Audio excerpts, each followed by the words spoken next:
Hi, this is Naroki5. I am going to be doing this until I die or I find something better to do. So please help me achieve this personal and, I think, noble objective by contributing to my Patreon or Subscribe Star. Link is down below. Every little bit helps. Thank you very much. Hello, everybody. This is Naroki5 coming to you from my new location, which is like literally less than 100 miles from the Arctic Circle right now. I'm staring out my window right now. It is 9 o'clock in the evening, and it looks like it's about 4 o'clock in the afternoon. You wouldn't know you were out. You wouldn't know you were this far north, except for the trees get really stunted down here. And there's two Vincent Eastwoods that have joined in. From the looks of things. Which one of them is the real Vincent Eastwood? We'll find out. So, will the real Vinny Eastwood please stand up? I repeat, will the real Vinny Eastwood please stand up? Yes. So, with me tonight is, of course, my usual partner in crime, who is quite happy because, it's Wayne. We're doing this show on Wednesday, so he still gets to have Gimp Suit Sunday all to himself. Virson, introduce yourself. I'm not even going to ask about that one. I really am not. Better than Tony the Trudeau Tiger Monday. Oh, anything Trudeau, anything not Trudeau related is good for me, so we'll leave that one alone. But you guys have Biden, so I don't know which is worse. Anyway, I have been with this maniac for over half my life. Jeez. No, okay, we're getting old, but we know that already. And I'm going to end it on that note. Thank you. All right. Also joining us from Chicagoland is Dave Kelso. Kelso, introduce yourself. Hey, I am Dave Kelso of PSEC Media, PSEC, which stands for Paradigm Shift and Educational Comedy, which does not stand for PSEC equals CO2. I have nothing to do with Bill Gates and his shitwater that he likes to promote people drinking and darkening the sun and all that kind of stuff. Yeah, if people want to see my stuff, they can just look for me on Odyssey and just go in and look at all the other information. I've got extensive playlists on Odyssey, actually, not just my stuff, but a lot of other people. And I have a whole bunch of cool channels linked under the channel section, including Red Pill Nation, including the Vinny Eastwood Show, including Max Egan, including a lot of stuff. So, my content and a lot more can be found linked and advertised on, my stuff on Odyssey. So, just check me out on Odyssey, PSEC Media. You'll find me, and you'll also find a lot of other people, including Naroki stuff, including Vinny Eastwood stuff, including lots of other cool things for you to explore and expand your mind. And let's also not forget that today's episode of Red Pill Nation has been brought to you by Pfizer, because everything has been brought to you by Pfizer. We're going to figure out which one of these people is the real. Everything has been brought to you by Pfizer. We're going to figure out which one of these people is the real Vincent Eastwood. So, will the real Vincent Eastwood... I think it was... This is me here. So, yeah. The other one is just the studio, and he's just listening and to rebroadcast it and whatnot. So, I'm currently out on the deck, and I will be back in the studio in a moment. But I'm also sponsored by Pfizer as well. Pfizer, we give you everything. Vinny, how big is your dick? Oh, it's about 3 foot wide. That's a bloody huge dick, Vinny. Well, it's not the size that matters. It's how many kids you can fit on it. That's right, Vinny. Ooh. Considering the topic tonight, that's a big ooh. So, yep. Also, let's say hello to our regular commercial sponsor. Yes, that would be Orange Mad Bad Hand Balm. Yes, sir. if you're still not over 2016, if you still tweet and talk about Donald Trump on the regular, even though he hasn't been president now for over 3 years, and you still think you still can't help him, and you see we're going to get Rearson here to do the Fappin sound pretty quick.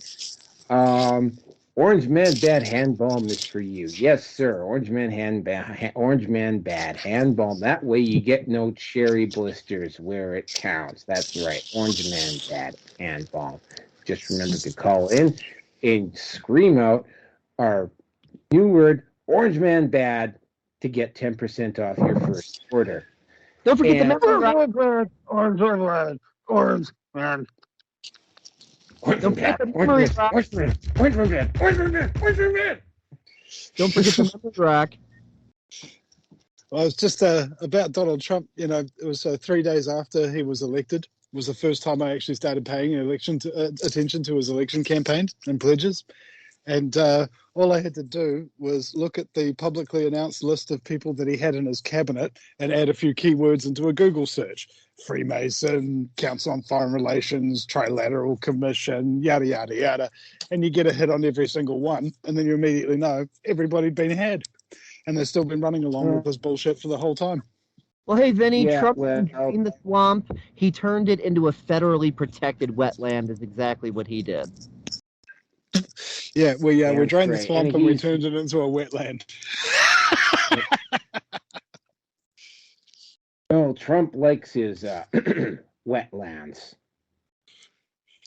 Yeah, Stormy Daniels kind of test. And also, I have to mention Ivanka Trump is a young global leader. I have to just mention that. Yeah, well, so I mean, John one thing I got to Favreau, ask these ladies: does the carpet match the drapes? You know, is it orange muff bad as well?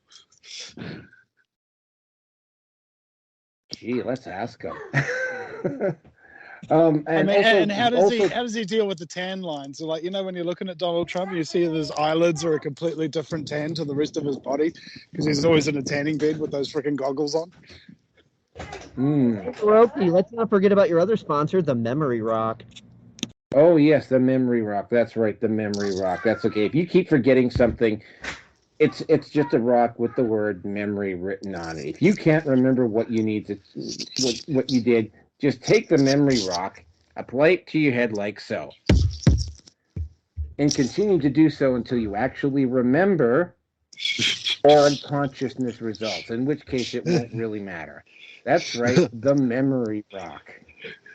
Oh, and a new sponsor tonight, and a new offer tonight, the Hunter Avalon book series. Yes, Hunter Avalon, otherwise known as Cucker Cry Alone, the complete and absolute sellout who was once very pro Gamergate, but then discovered pussy and completely sold out for it, only to have his now ex-wife get reamed out by two big black guys who were just friends. Well, now Hunter Avalon is completely free to write books. And, of course, he has written some doozies that are going to be coming out very soon. And you want to place pre-orders in? We're available for them. The first one is They Were Just Friends, the Hunter Alone marriage story. Book number 2, My Wife Does OnlyFans and does group sex. I'm Better Than You. And 3, a camel, a goddamn camel. And if you order now, you will get a free complimentary bottle of the Joe Biden female cologne. Yes, Joe Biden female cologne. Sniff your heart content from dusk to dawn. And a signed autographed picture of one of Carissa Avalon's OnlyFans pics, which she had while she was married to the smug and superior Hunter Avalon, who kept rubbing it in everyone's face, the fact that he was married and had kids, 2 members of the Manosphere, while his wife was getting reamed out by 2 black guys who were just friends. But anyway, let's get into He also enjoys the special edition Memory Rock Obama, where if you beat yourself in the head with a black man-shaped rock, it helps you to forget that you're going to regret all of your life's work. The man who tastes 1,000 dicks with every kiss. All right, so let's get it. So for those of you who don't know, I am at Patreon as a Red Pill Nation. I am subscribed to Rocky 5. Not at YouTube anymore. Screw YouTube. I'm sick and tired of their censorious bleep. But I am, however, at Odyssey, BitChute, Rumble, and MGTOW TV. I can also be found, incredibly enough, at Facebook. Minds, Gab, MeWe, TLB Talks, and not Parlor, Getter, and communities.win, although I don't have an official group at communities.win. Looking forward when I get maybe I keep talking about this. I keep saying I'm going to get my stuff done in podcast form, but I never seem to quite get around to it. It will happen at some point. But anyway, that's the places where I can be found.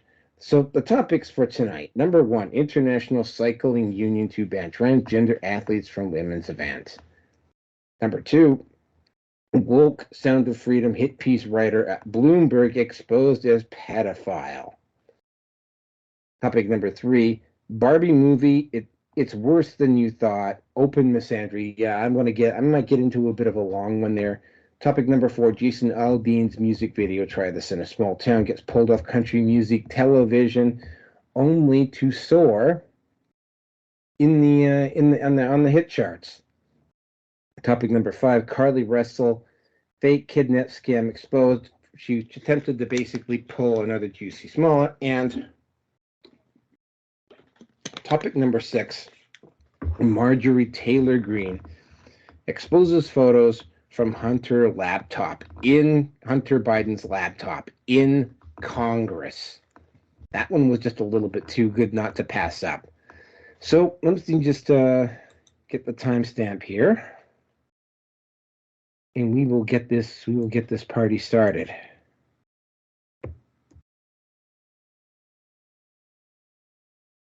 All right, topic number 1.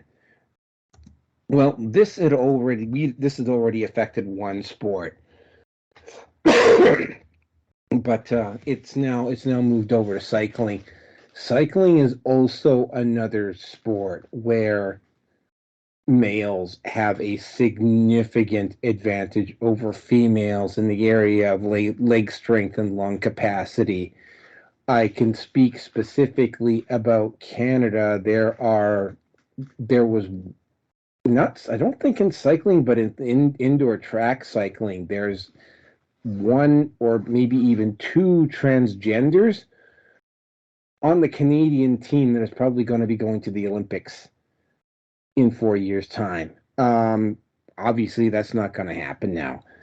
The way the vote went down, and this should come as no surprise, most of the Western countries voted in favor of transgenders. Most of the third world countries didn't. Yes, I know. We're all severely shocked at that.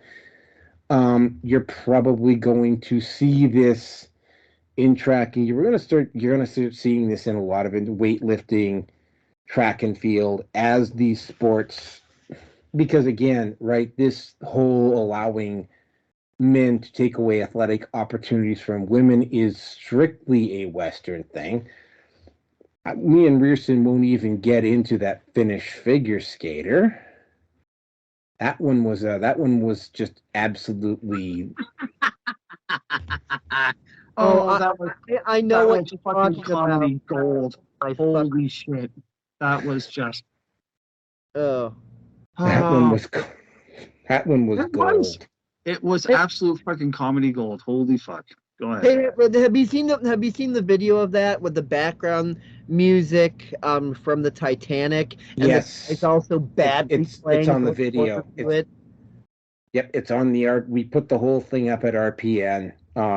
It's great. It's hilarious in the worst possible way.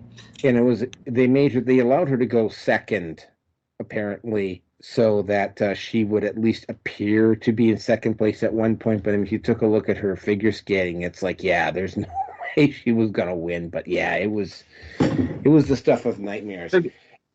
I was going to say figure skating. No. You got to look at the figure. There was no skating involved. Bob skates, sure, that'll work. I'll leave that alone. And I know that the cringe does go on. Yep, all we're really doing right now is for a motorcycle rider to identify as a cyclist to win the Tour de France at some point. Because I mean that's given the insanity of what's going on in the West, that actually might happen at some point. Babylon Bee actually did a story about that at one point. If France doesn't burn to the ground, that is. Yeah. Keep in mind here, again, most of us here are kind of like very critical of globalism. Here's my personal take on globalism. It was going to happen organically and naturally over a period of time anyway. Like they didn't have to try to artificially force it down our throats, because it's sort of like now what's going to happen is, and it's very clear that it's starting to happen in the West and whatever. It's like, it's starting to fall apart, and it's probably like everybody is going to be very suspicious of anybody attempting to form any type of a world government for the next few decades. Because, look at the crap they're trying to pull now. I mean, don't even get me started about ESG. But I mean, and keep in mind, I'm a member of the Manosphere, and when it comes to international athletics, be it male or female, these are individuals that to reach that level of athleticism, you have to put in the hours and the work, and you have to make some really, and the parents of these athletes as well have to make some really major sacrifices for these kids to actually, for these kids to grow up into adults and to actually be able to maybe make the Olympics. It's literally, in a way, it's harder to win an Olympic. No, I mean, I think you make an argument. It's harder to win an Academy Award than it is to win a medal. But I mean, even to get to the point where even a bronze medal at the Olympics is an absolutely staggering accomplishment, just for the amount of effort you have to put in just to get the bronze, much less get a gold medal. But even to get to the Olympics is an absolute incredible feat, and to have that taken away. And by the way, we've also been seeing this right now at the Women's World Cup. There is a cup there, for instance, Canada has a player on its team that is quote unquote non-binary, which means that there's a woman who likely deserved that spot that didn't get it because she lost it out to a biological male.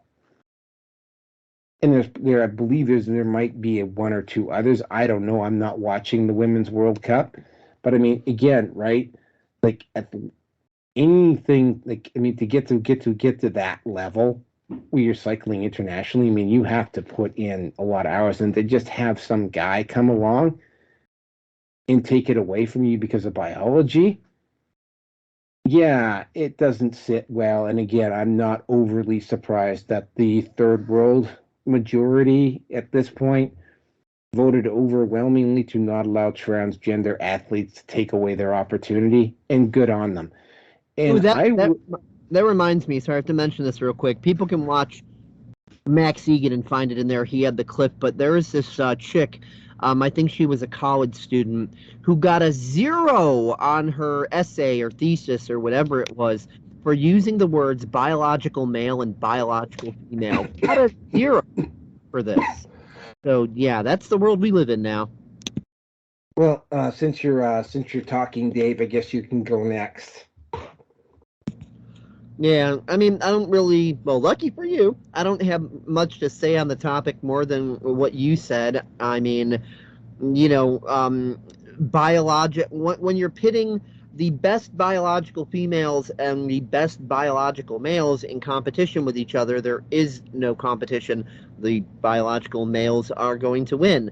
So yes, you can have a female win against a male if the male is weaker and is not the best of the best. But when you are pitting the best of the best against each other, the males are going to win every time because that's physically, genetically the way it goes. And to act otherwise is just denying reality, and that's all I got to say.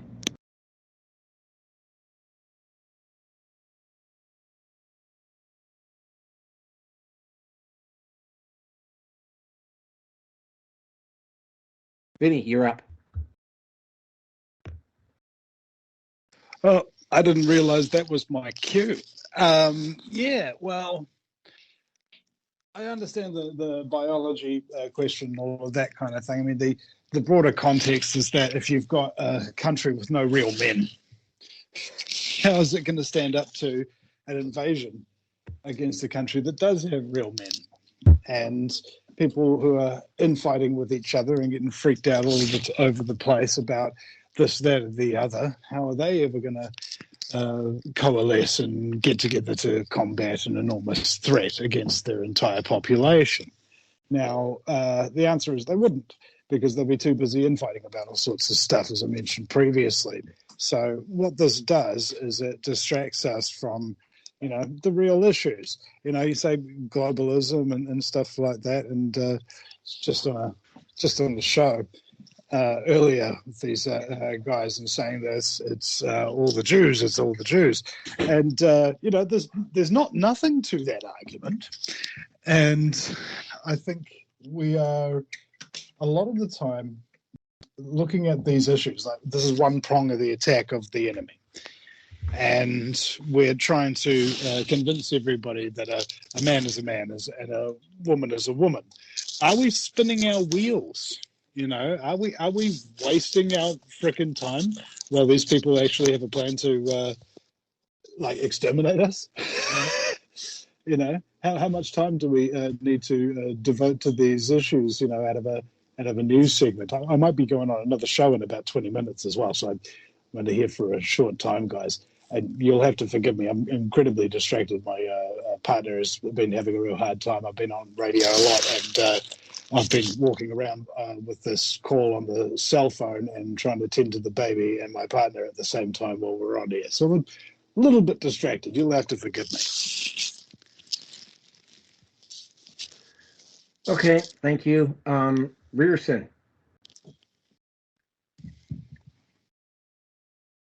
I guess this starts to change things, where the saying would be in Scotland, Australia, or New Zealand, where the men are men and the sheep are scared. Well, I suppose it now could be in any of the three countries where the men we're not sure and the sheep are still scared. Who knows? It's a little more than obvious, unfortunately, that the third world countries are the ones that actually have, within the ruling class anyway, are the ones that have still some common sense. Not to say that present company included doesn't, but we're not the decision makers. Maybe the sheep are men and the men have too much estrogen in them? Well, I suppose it could be worse. I mean, we could be talking about Baldur's Gate 3, where a druid, bear shape shifting NPC can end up fucking literally the male character if you so choose to go that route. I'm not going to ask. Anyway, it's when it comes down to it being an international body, at this point, the first world countries are going to be outvoted. Like it or not, there might be more money. Well, obviously, there's going to be more money from the G20 countries, but I've got a very strong. I haven't looked at the numbers, and they probably are voting in that direction anyway. For it to be North America, Europe, Japan. Well, Japan maybe, I don't know, but. Most of the Western countries and maybe one or two of the other third world countries, but most of the third world, mm-hmm. will definitely say no to something like this. Yeah. So, they're the ones that are fully behind it. They're the ones that are the problem with it all, or behind it, however you want to say it. And fine, more power to them. I'm pretty sure that my representative in Canada voted for supporting the transgenders being, or the trannies being able to compete across sexes. I assure you, though, I don't have TV, and I have less than a fuck to give for most sporting events at this point in time now. So don't care. I just don't care. And on that note, my friend, I'm done. All right, so that was a rather interesting topic. So let me just timestamp this, and we will go on. Speaking of sporting events, I remember the last time I actually went to a sporting event of any kind was at my girlfriend's birthday party, and we went to the Irish pub, and they were playing a game of the All Blacks versus Ireland, and the All Blacks had scored like 7 goals in a row against Ireland, who had nothing. And upon the 7th touchdown, I heard an Irishman man exclaim, "I need a drink!" I thought that was just classic. And it kind of gives you the idea of what it's like being a truther in the world, where all the news that you hear is the New World Order rolling forward and getting goal after goal after goal. Man, I need a drink. And fortunately, I've got one right here. Pleasure to be here with you, gentlemen. Oh, that would be like Canada taking on, say, Poland in hockey. It wouldn't even be close. All right, so let's move on to the next topic here. Oh, look at that. We're talking about Sound of Freedom this time. All right. So, as we all know, audiences loved it. Critics hated it. LA Times, New York Times, a lot of major public newspaper publications even refused to cover Sound of Freedom.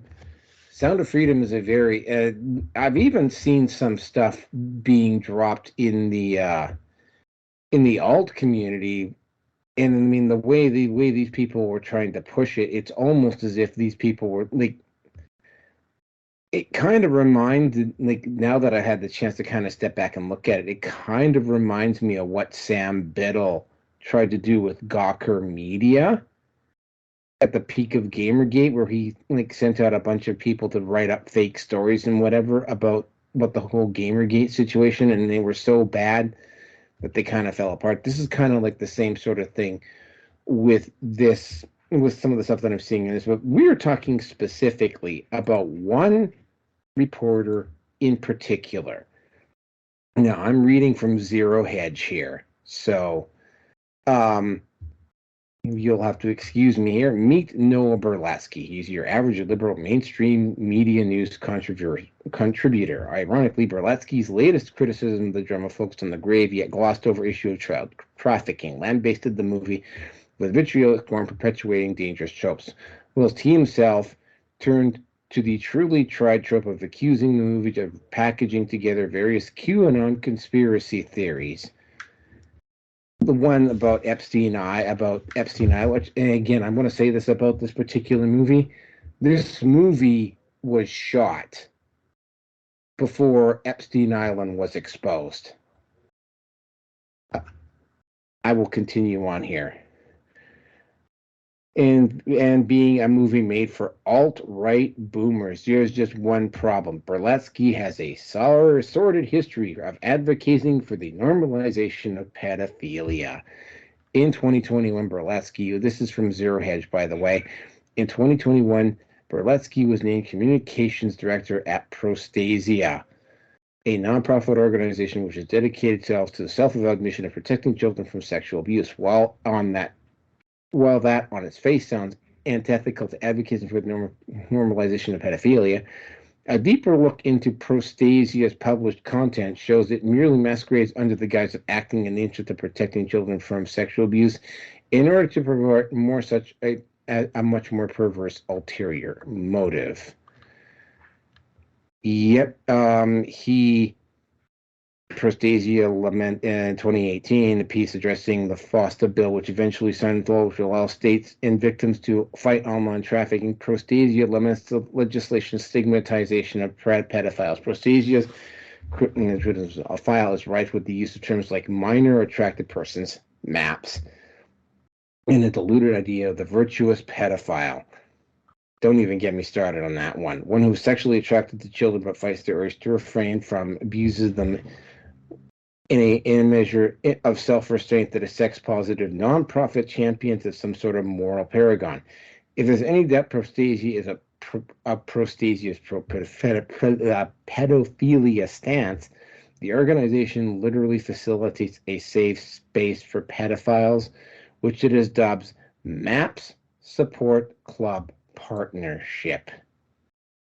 Aside from his work in Prostasia in 2021, Berleski has a long history of promoting the idea of children can consent to sex with adults. Now, there's a whole bunch of other stuff here.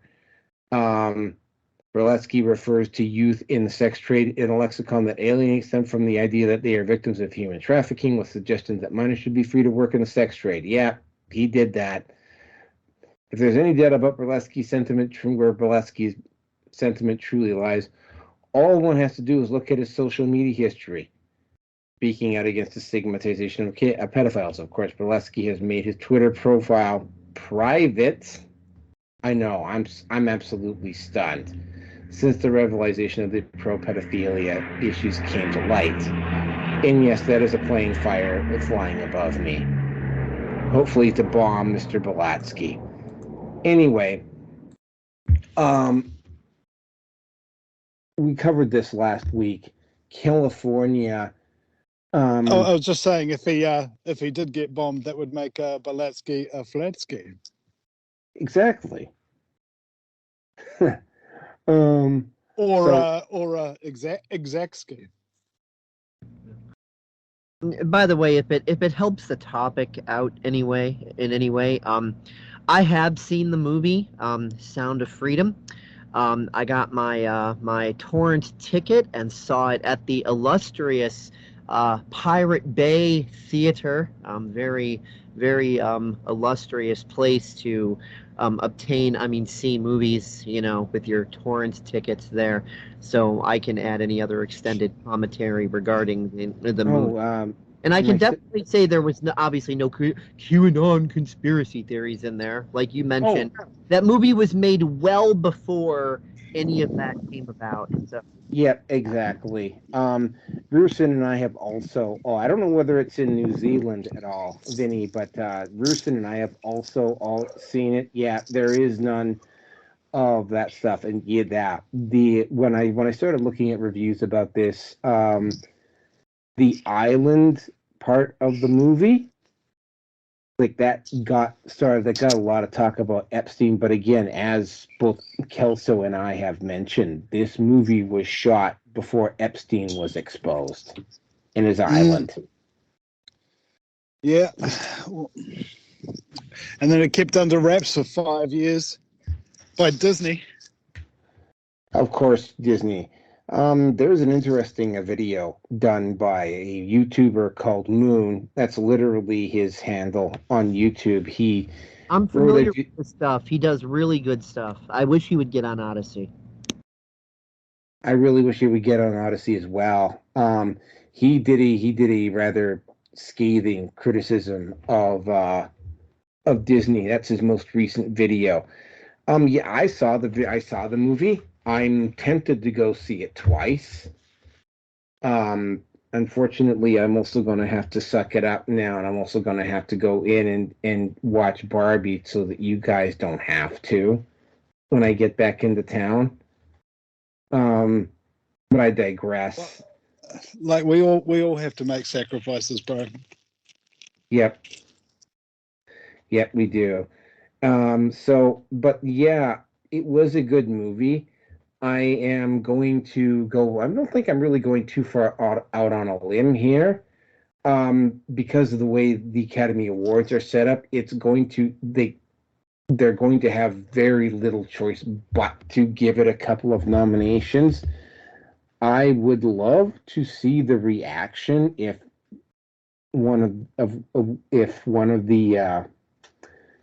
if Sound of Freedom actually won one of the awards, because I don't think these guys are are fans of Hollywood anymore. But then again, given we talked about the writers and the actors strike on the last show, kind of curious as to what they would say, because I mean, the state of California literally passed a bill last week that actually protected child predators. Trump has said some stuff about it, but I mean, not overly surprised that a pedophile like Berlat, that there would be pedophiles writing about this. Well, here's the really weird. Here's some other stuff about Sound of Freedom that stand out for me. The way that everybody in the media has been doing everything they can to ignore, but to put it all in proportion here. I mean, if Sound of Freedom had $140 million budget, it would be, proportionally speaking, it would have cleared over $1 billion if you multiplied everything by 10. And with that, I'm going to turn it over to Kel. So it looks like Vinny has left. So, well, no, I'm still here. I'm just back in the studio, is all. Okay. Doesn't need the phone anymore. Yeah, I was about to say his studio account is still there, so he's still recording and whatever for the simultaneous Vinny Eastwood show episode that this seems to simultaneously be. But yeah, I, via the illustrious Pirate Bay Theater on my torrent ticket, I've seen the movie, Sound of Freedom, and, there is absolutely nothing in there that the left is accusing it of being and whatever. And, my only, very, very minor gripe with it, just minor, is that they don't really blatantly point out, hey, the top of the whole human trafficking thing is governments, big corporation, and pedowood. It's oh, look at these Colombian cartels over here. So, obviously, if someone has half a brain enough, they're going to watch it and go, okay, there's other minor players in the bigger deal. And, oh, look, an island. That somehow sounds familiar, So anyone with half a brain is going to connect it, and it's going to, help propel them even more on their awakening process. As a matter of fact, one thing I've simultaneously been impressed and unimpressed by all at the same time is here in the United States, at least, and especially among conservatives, the awakening process of humanity is continuing to grow massively. But the problem is there's a difference between awakening and the being willing to do instead of sitting on your butt waiting to be saved by Trump or Jesus or whoever. So we still haven't really got into that galvanized unity, non-compliance, goal posting to where no drunken Scotsmen or Irishmen are going, oh crap, as per Vinny's previous reference. But I am liking just how many normies are waking up more and more, and Sound of Freedom has definitely been a part of that. As I have, ranted on many, many times, and as the Declaration of Independence itself also states, the people will suffer any and all evils for as long as they are sufferable. So unfortunately for most people, they're going to have enough personal suffering and misery and see enough death to really go, wait a minute, maybe Trump isn't going to ride on a unicorn and save us. So maybe we have to take personal responsibility, stop bickering and infighting, and, put on our big boy and big girl pants and actually do things ourselves instead of waiting for saviors in a state of extended adolescence. But be that as it may, the Sound of Freedom is definitely a step in the right direction. It's interesting, however, that they didn't like completely bury it forever. I don't even know how it was able to be seen in theaters or get around it all. There's another movie produced by Chris Rice called A Child's Voice that is also about human trafficking, and that thing has been repressed to high holy hell. I have a copy of it, and but you can't just go get it. You have to know where to look, whether you're going to pirate it or whether you want to purchase a copy or whatever. You have to know where to look. It's very heavily suppressed. So, seeing as A Child's Voice was heavily suppressed, and that was, I do believe, a 2017 or 2018 movie, I just find it interesting that Sound of Freedom was even able to make it into the theaters. I'm just scratching my head. How was that allowed to happen? That's my question. Well, they have to tell you what they're up to, because it's like somebody saying, hey, I'm going to rape your wife. What are you going to do about it? Hey, I'm going to kidnap your kids. What are you going to do about it? And if people watch the movie and they don't do anything about it, then it suddenly makes that okay, and they just go on and do it. It's a karma thing. If they warn you ahead of time that they're going to do it, then it in some metaphysical way, what Vinny Eastwood was saying, it makes it okay. Vinny, you're up. Well, they've got a karmic backlash, get out of jail free card. So it works like this: if I do something bad to you, like I hit you or I smash up your car with a baseball bat, I'll get bad karma for that. Stuff is going to go wrong for me sooner or later, and in ways that I can't predict. But if I persuade one of you to hit the other person or bash up the other person's car, that other person is the one who gets the bad karma, not me.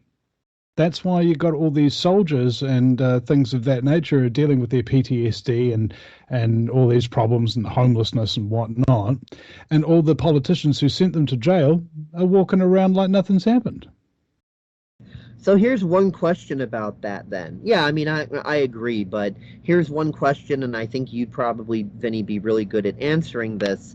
What about when people like Hillary Clinton and Klaus Schwab and whoever, like, literally, privately, behind closed doors, go and rape and murder and sacrifice children to Satan or Baal or whatever? How are they avoiding the karmic backlash when they are literally doing the deed themselves? Well, it'd be a good question. I mean, who is it that they're doing it for? Are they being told to do it? That kind of thing. And this also complicates the situation a little bit, doesn't it? In the main, they can get away with it, but they can't get away with all of it. That's true. So now you see why Hillary's got so many health problems. Well, dude, I'm also going to throw something else in. I mean, they might avoid the direct karmic backlash, but they look like Palpatine. You see how quickly Obama aged and everything? It reminds me of Palpatine on Star Wars. The dark side corrupts the flesh. Well, it didn't corrupt the flesh. He actually got burned by his own lightning while somebody was holding a lightsaber to his face. But I digress. Yeah. So yeah, I mean, they might avoid the direct karmic implications from what happened, but I mean, there's still indirect karmic implications, right? Like they still know what they did. Well, that's if they've got a conscience, yes, that would worry them, but they don't. And it's very interesting, if I say boat, cucumber, murder, you'll understand that the third word sounds different. It's different from the other words. And you can read that on a brain graph as well if you're scanning somebody while you're reading these words. But on a psychopath, no response. They feel the same about murder as they do a boat or a cucumber. It means nothing to them. And they're able to lie in such a way that they themselves actually believe it. For example, if a psychopath changes their name, gets a deed poll, changes it illegally, they immediately have absolved themselves of all criminal acts under the previous name. No, that wasn't me that raped that woman, it was some other guy. Right? These people have a complete detachment from conscience. That's what makes them so dangerous, because they can lie and lie and lie, and kill and kill and kill and rape and rape and rape, never feel any guilt, never feel any remorse, and keep doing it.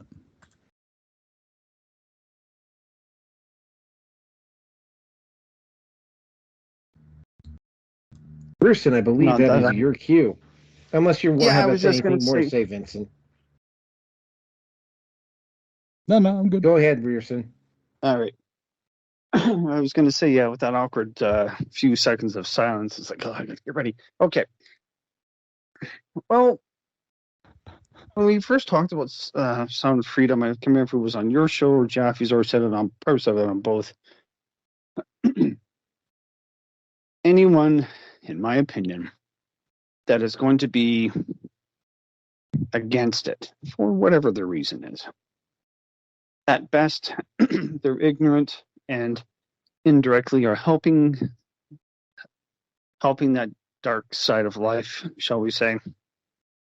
Could be somebody paid off, doesn't really know what else to do except, here you go. You know, the editor says to the journalist or whatever they are, okay, you need to do a hit piece on, but you need to do a hit piece or you're fired, you know, or something like that. It could be that severe. I don't know. And thank you for letting me know it's that individual. I couldn't remember his name, but he seemed to be a rather twisted fuck. My opinion of the worst side of it is that they're the ones that are perpetuating it. Now, has he actually been, have they found kiddie porn or he's been distributing it at all to your knowledge, Naroki? Well, no, he has been the spokesperson for said group, but he hasn't actually distributed it at all. Not that we're aware of. Let's at least acknowledge that. Let's just say not that we're aware of, but I mean, again, I'm actually kind of reminded of this one book that this one guest on Coast to Coast AM, oh God, they're probably 20 odd years ago, apparently at one point, well, not apparently, this guy said it was the real thing. Interpol had a group together that was actually quite effective against pedophiles and so forth. And what ended up happening in that particular case is that the people who are part of that organization all started to meet mysterious deaths along the way. They died suddenly. Yeah. You know, like they backed up into, they accidentally got shot in the back of the head 6 times and stuff like that. You know, there's also accidental deaths. You know, like yeah. I remember this one time I heard this story out of Texas where a guy had a problem with the sheriff and he went over to see him, and the next thing we know, his death was ruled a suicide. And during the court case, when they were trying to determine the cause of death, what they alleged that this man did is go into the sheriff's office and garage there and cut himself into pieces with the chainsaw, chuck himself into a couple of drawstring bags, throw himself into the flatbed of the sheriff's truck, and then somehow, while he was in pieces in the flatbed of the truck, drive the truck 80 miles an hour down the road, and then flung himself off the side of the truck into a ditch, ruled a suicide. And you know, if there's one lesson that we can discern from this little story, is that the power of the human spirit. You know, some people have the determination, and you know, you don't know how they did it, you know, but they did, and thank goodness there's that kind of spirit left in us, eh? Or, you know, well, it's not anymore, maybe. Kind of like those stories, like you hear about the suicides where the guy like shoots himself point blank in the head 3 times. Like first he kills himself and goes, nah, there's not enough blood and brains on the wall. Let's give it a second go. Okay, that's better, but we need a little more brains and blood on the wall. Let's try it a 3rd time. Okay, cool. Now I can officially die. And by the way, maybe Mr. Noah's trying to flood the zone. Yeah, I know. Corny joke, but whatever. It's called the triple tap. You just got to be sure.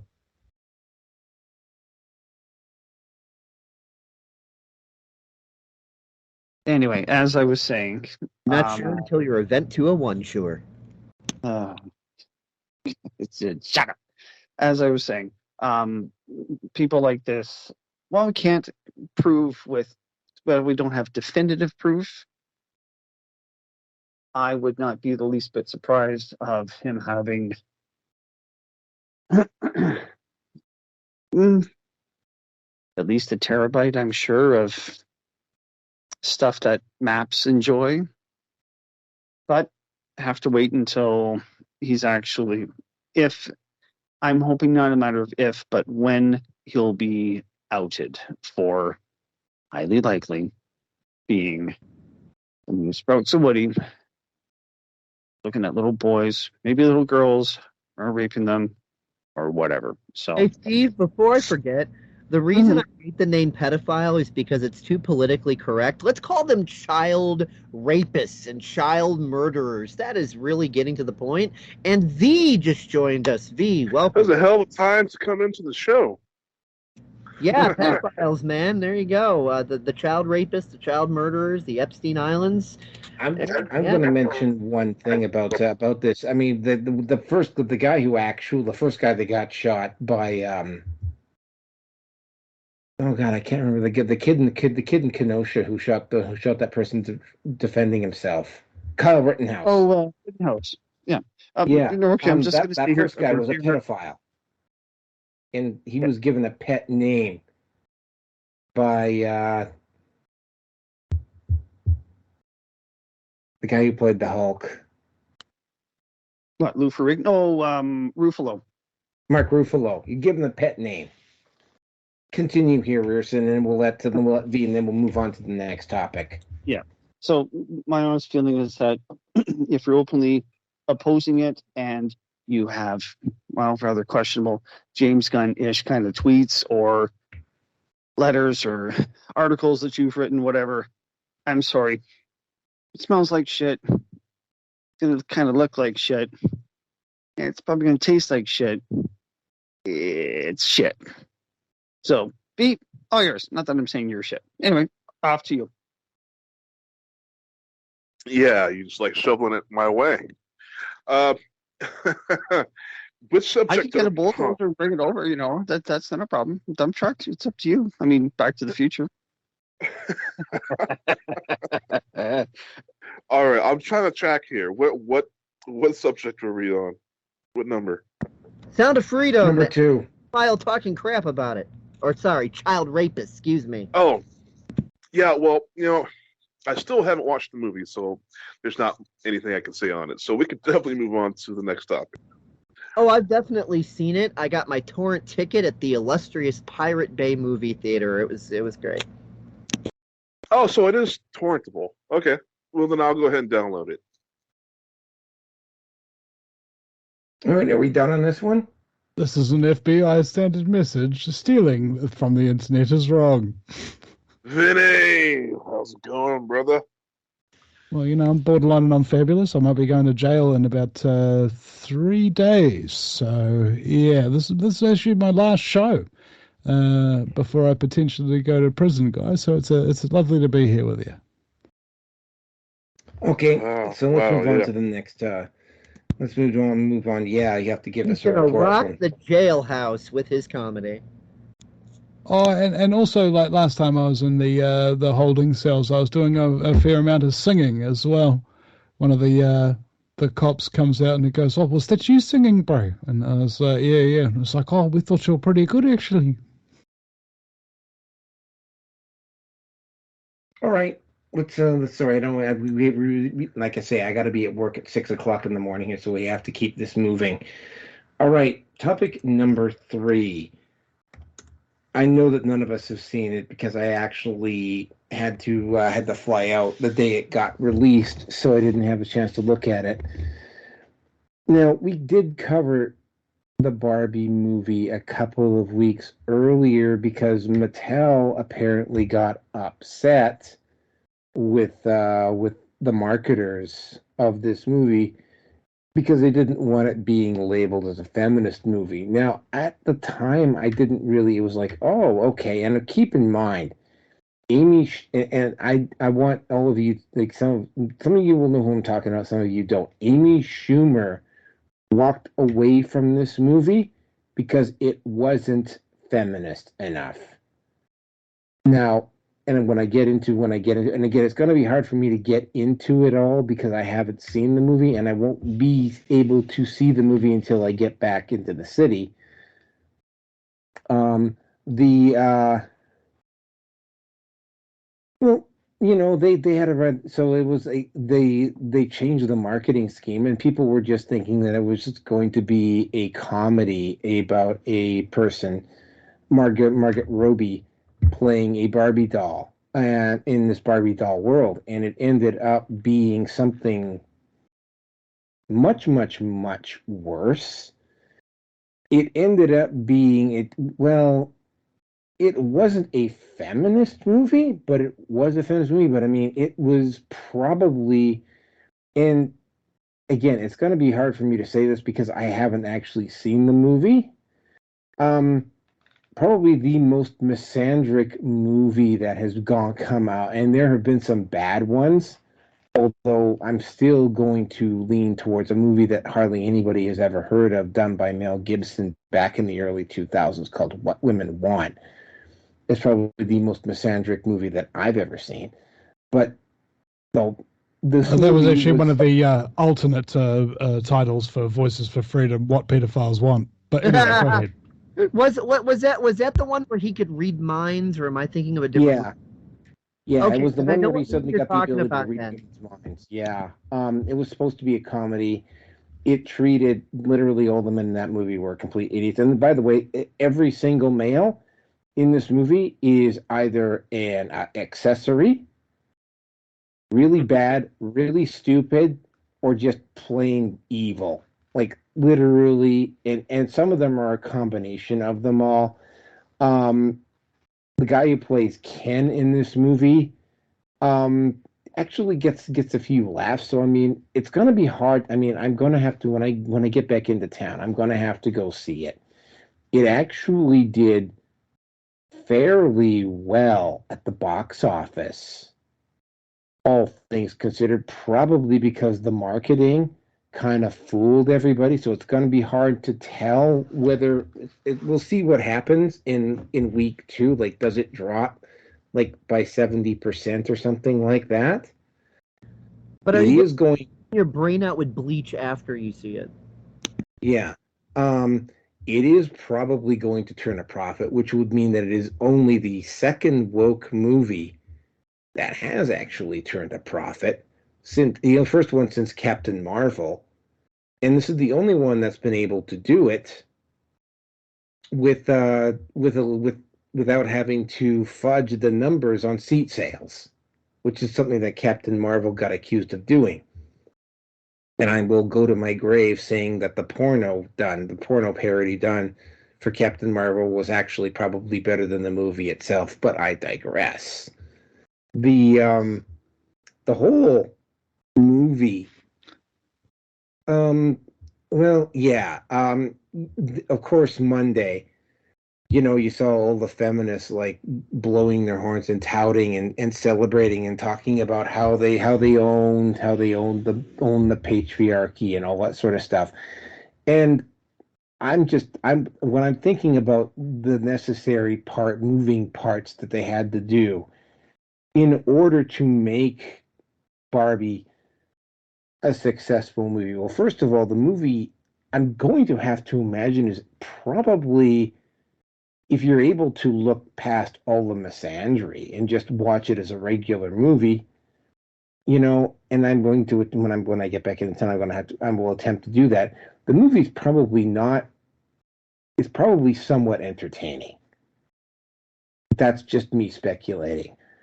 The second part is that, they won't be able, like, the stealth marketing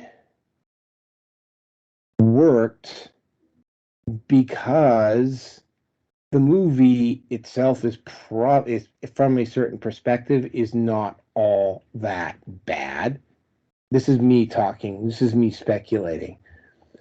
The third part on this, though, is the thing, right? The acting, the set design, the characters, and everything else. Like the chances of the woke crowd in Hollywood being able to pull off something like Barbie again would be like trying to catch lightning in a bottle.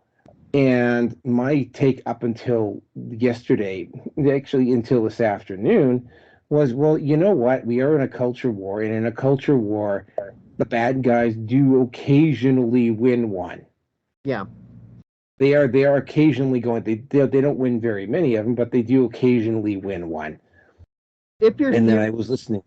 If your theory on Barbie is correct, then I think Marvel is definitely a good companion comparison there, Captain Marvel, because I saw Captain Marvel and I didn't think it was bad. It was just okay. It wasn't good. It certainly wasn't great. But, there wasn't anything about it to where I was wanting to put my fist through the screen or anything. But it was just kind of meh, So this Barbie movie could probably just be kind of meh, So made a little money, wasn't the greatest, but it's not going to proportionally. It's not going to make proportionally what Sound of Freedom made. Here's the other part on it, though. I was listening, and I don't know if you guys ever heard of these guys, the Lotus Eaters in Britain. Include one of their panel guys is a guy by the name of Sargon of Akkad. They had a I know that guy. Yes, I have. I've heard of it. They had a very interesting take on this movie, and this is the one that I'm going to go forward with. Their take on it is that the Barbie movie was actually based, and here's why. The movie was so blatantly hateful of men and so misandric that the movie, just because of the way the feminists are reacting to it and the left is reacting to it, and the total and absolute cluelessness about apparently random, again, I'm speculating because I haven't seen the movie, the rampant misandry and man-hating in the movie is probably the best advertisement for the need for a manosphere that has come along out of Hollywood ever. You know what that reminds me of? That reminds me of with the new Velma series, and no, I haven't personally seen it, but there's this one video on YouTube. I'll send it over in a minute so you could include it in this in whatever. But it's called Velma Finally Gets What She Deserves, or something similarly worded. So it's you've got all these clips where Velma is just getting thrashed and trashed and put down and everything else, and it just goes to show that the series Velma is so terrible that even its own writers hate the show so much as to do this to the main character. The memes write themselves.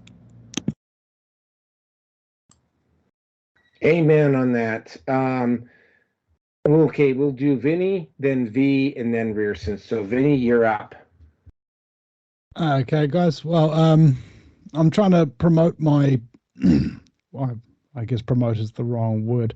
Try and get some awareness around my arrest and now my potentially going to prison.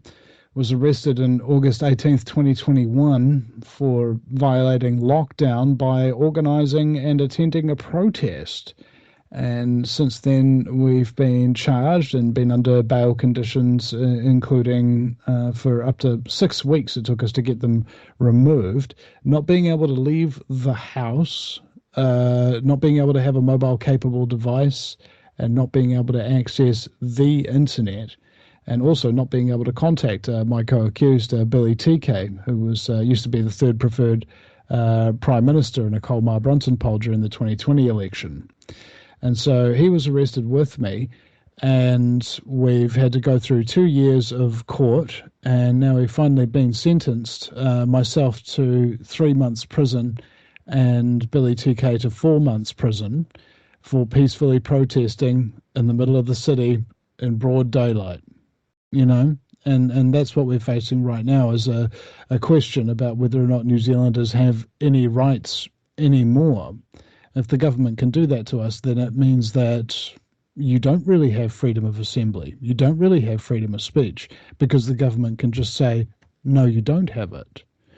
And so this is the situation that we're in now. Either A, we're going to be sent to prison on Monday, and it's going to shock everybody and show everybody the tyranny that New Zealand has truly become.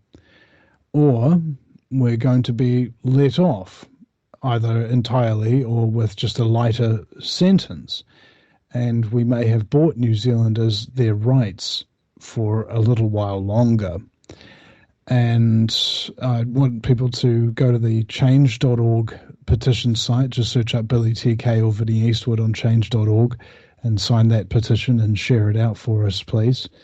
And Billy's making a documentary about the whole scamdemic called River of Lies, the New Zealand Scamdemic, an investigative documentary, and that's available at riveroflies.co.nz for further publication. And of course, on the 31st of July, 9 a.m. New Zealand Standard Time, I believe that'll be the 30th at about 4 p.m. Central Standard Time, we'll be heading into court, and hopefully people will be there to support us at the High Court, the Waterloo Quadrant in the centre of Auckland there, because we stood up for everybody's rights, and now we're asking for people to support us, as well as with legal fees. I've got over $6,000 in legal fees still to pay myself. Billy himself has accrued over $97,000 in legal fees, and he's paid off about 60 of it. So, yeah, any support that could be possible, you can donate to me at vinnieeastwood.com. That's Vinnie with a Y, because it's the most important question. And Eastwood, like, go ahead, make my news. And Billy can be donated to if you just contact him by email, billy@ibc.net.nz. We'd much appreciate it. Thanks, guys.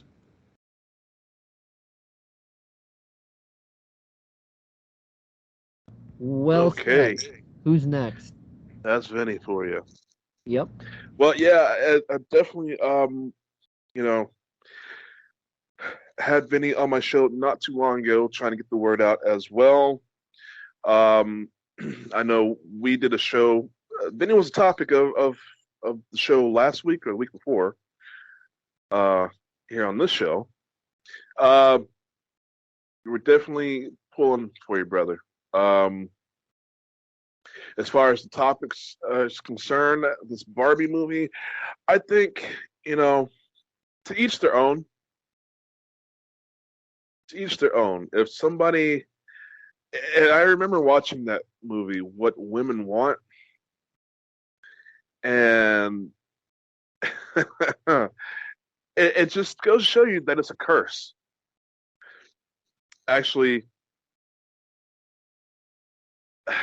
catering to this idea that women are just so misunderstood and they're so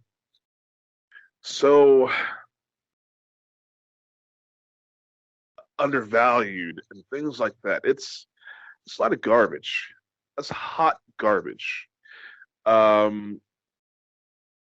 I was a kid when that movie came out, and I watched it, and I was like, yeah, I used to think I wanted to read minds, but no, I'm going to take the lesson from this movie and say I'm probably lucky that I can't read minds, even though I have an extraordinary ability to read people. Period. It's just one of those things. So this Barbie movie it's I don't know. It's not going to be a part of my world. It's not something I'm just going to go out and see. I'm not too concerned about it. But if it does have a political charged, forced message, and it is probably forced. I'm seeing way too much advertisement on YouTube and other places for this movie. So I don't know. I won't have any real opinion about it until I see the aftermath. With that, I will pass it on.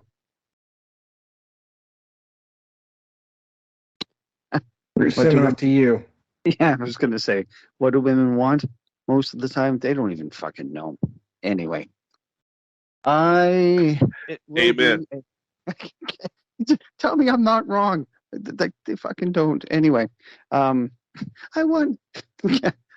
You're such a nice guy, but I want an asshole. And you've gone through the assholes. Now I want a nice guy. Yeah, with that big ass of yours. And you've been ran through how high off the ground. But how many dicks have you had, and you're gonna get more than a scratch? Yeah. No, thanks. But don't you realize, Pearson, she's matured and she's grown up now, so she knows better. Yeah, and if we're going to be looking at women like Gorlock the Destroyer, I'm a 10 when you walk. On the Richter scale, no thanks. I'm going to have to pass. I mean, shit. Hey, Steve, would it be okay if, real briefly, it's a really quick Barbie audio parody, like if I could play that for the lulls, if it's okay with everybody? Oh, absolutely. Go ahead. Sure, go ahead, man. Okay, thank you. Gonna go for a ride? I gotta get it back to the beginning. Stupid audio player. Okay, here we go. Wow. Hiya, Garrett. Hi, Raoul. You wanna go for a ride? On what? On this. Barbie's such a bitch. She is just a witch. I really hate her. Why does Ken date her? Ken is such a man. I do all I can. Just to do him. Yes. We just want to screw him. She's such a bitch. I'm going to scratch her eyes out. I have dreamed about Ken being inside my den, and we hold and we kiss like we're sweethearts. But that Barbie's a slut with her cute little butt, and I guess Ken like boobs made of fake parts. And I cry every day, 'cause straight up that bitch is in my way. Ooh, Barbie is a bitch. She is just a witch. I really hate her. Why does Ken date her? Ken is such a man. I do all I can just to do him. We want to screw him. When I see her, I will see her. Ooh, ooh, ooh. I will punch her and I'll crunch her. Oh yes. Hey, Garrett. What, Raoul? Look who's over there. Well, if it isn't Barbie without Ken and that stupid California Dream band. Hey, Barbie, it's us. Come over here. Look. Right here, Nancy. Take your little spot. You hooker. You bitch. Your eyes out. Ken is sorry. Let's get the hell out of here. Wow. Oh, I have never liked that fucking song to begin with. Oh my God. I have had that MP3 file for decades now. Oh my God. Well, that's something for the petri dish of our memories. oh my God. Only you, Kelso. Only you. But that's fine. That's fine. Now people are going to be calling us crypto gays. Oh, because we hate Barbie. Damn bitch, I want to scratch your eyes out.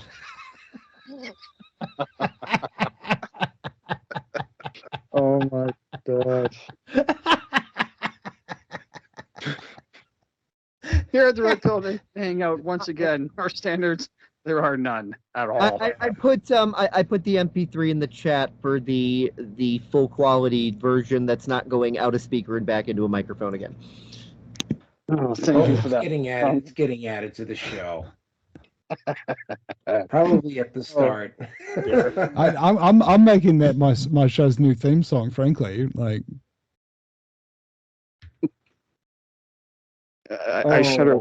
I shudder at which part you're going to emphasize the most. Anyway, leave it to me to pull shit like this. Oh, that's fine. I mean, we definitely need a break. You just derailed this train kill, so bravo, son, bravo. Well, we have a sponsor called Orange Man Bad Hand Balm, so I mean, what do you expect?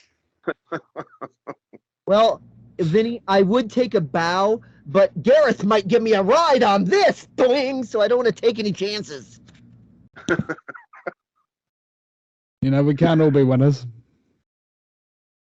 I don't want to win in that one. Not in that category. I'm good. Really, I am. Exit only. Thank you.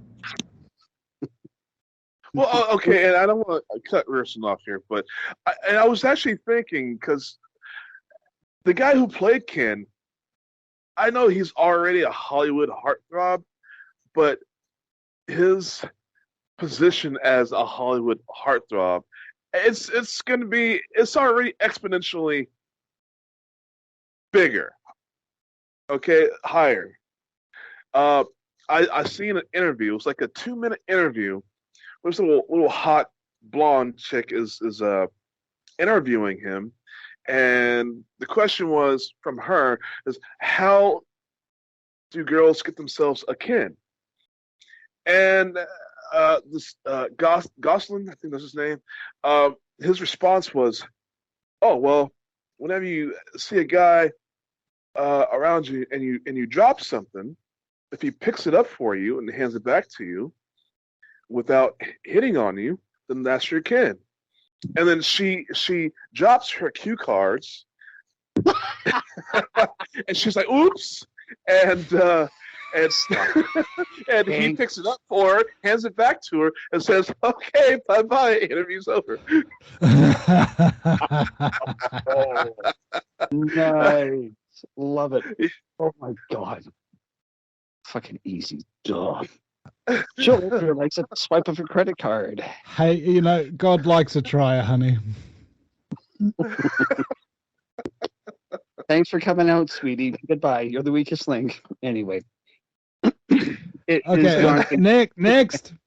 What's wet gooey? What is white gooey and falls from the sky? The coming of the Lord.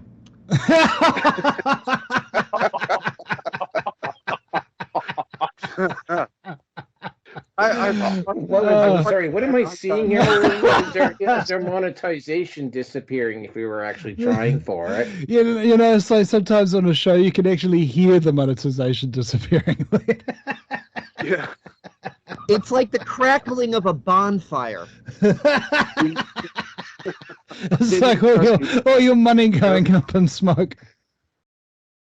Well, for us, it was a case of, we know we're not going to get it, so fuck it, let's see what we can do. You've got to not give a fuck if you want to have Kelso on your show. Like, money, who needs it?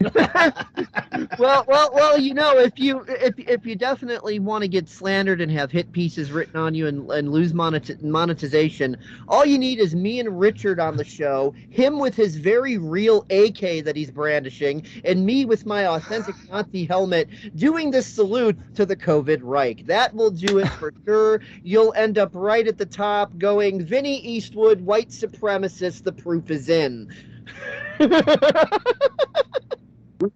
What topic is Jason Aldean? Because that's a perfect segue. I'm sorry, it just is. Oh, it is actually. Aldean is the next topic.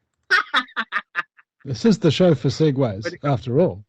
Oh, well, then let me just segue into Jason Aldean. But first of all, let me just put the timestamp on this, because we don't want anybody who wants to listen to a certain topic get lost. What you need when you're doing that time stamping is you need a gun stapler sound effect, you know? That would be a good idea. All right, so the next topic is the Jason Aldean. Oh my God.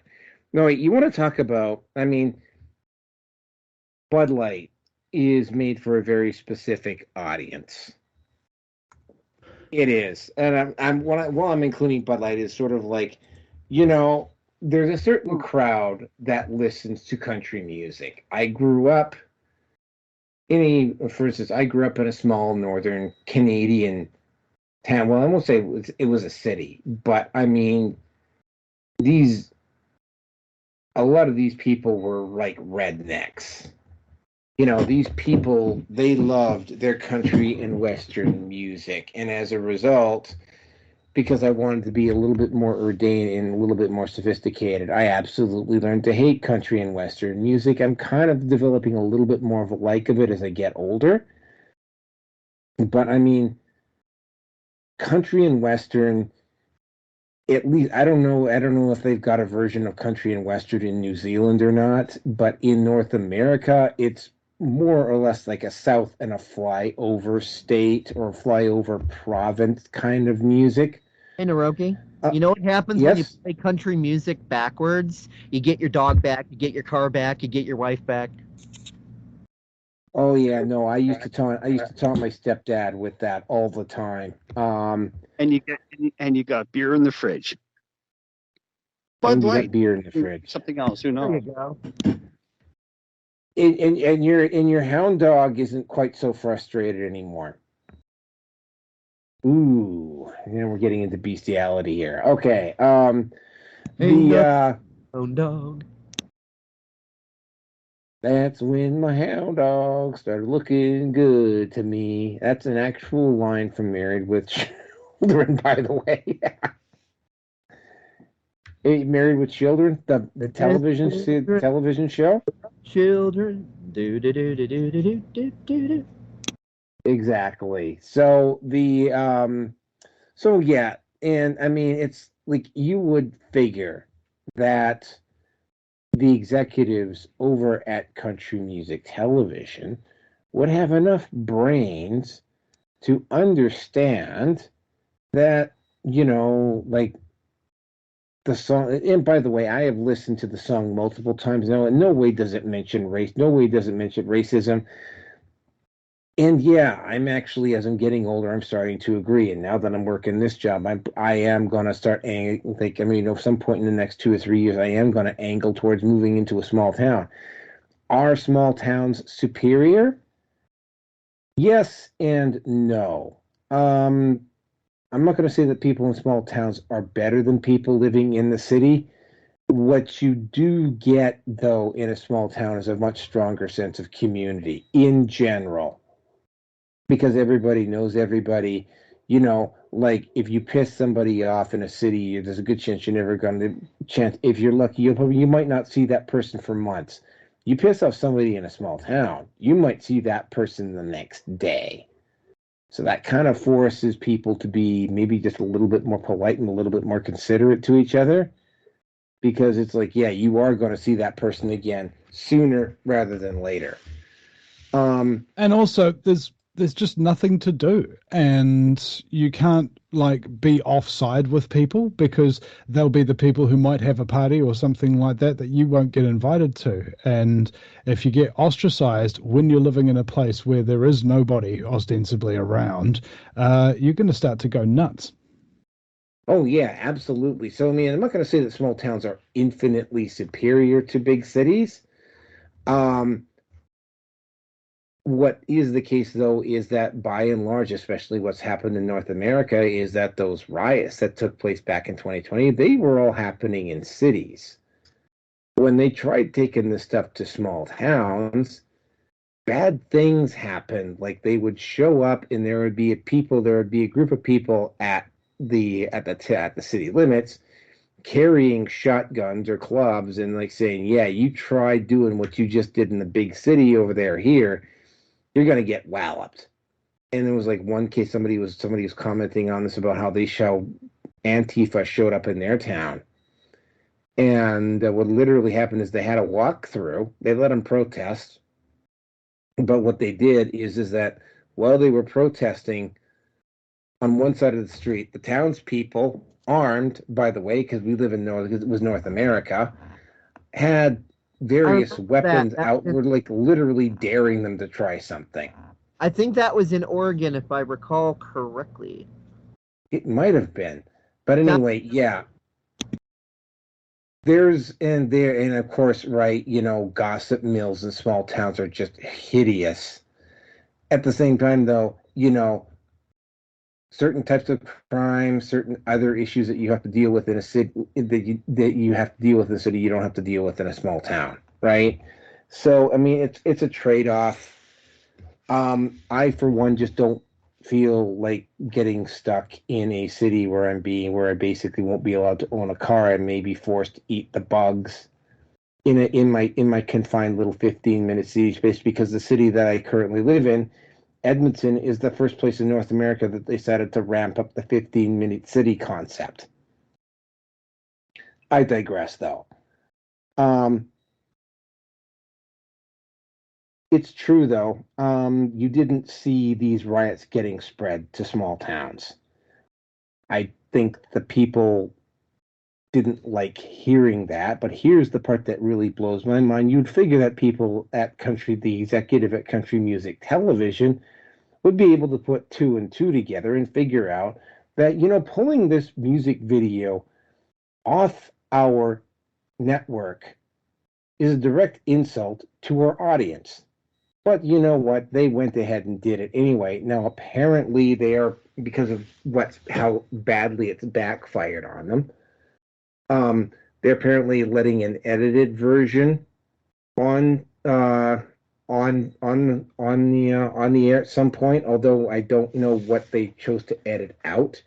But I mean, the accusations of racism and all of that other stuff, that's just not there. Sheryl Crow's take in particular was just so stunned stupid it left me dizzy. And again, right, I've got enough experience with small towns to know that they're not perfect. But given the current environment that we're in, they're probably a better alternative than living in the cities in your tiny little cubicle with your tiny little carbon allowance, not being allowed to eat hamburgers and basically more or less being forced to eat the bugs and potentially maybe even being chipped and basically losing all of your sovereign rights, which is kind of the direction of where things are going right now. A lot easier to gain a degree of autonomy in a small town if you're willing to work for it. And with that, I'm going to turn it over to Dave Kelso. Well, I did notice that Antipa's solution to the small town problem was to set forest fires. That's one of the things they pulled a couple of years back or so, whenever it was exactly. Forgot exactly when it happened, only that it was in Oregon. But anyway, yeah, I mean, I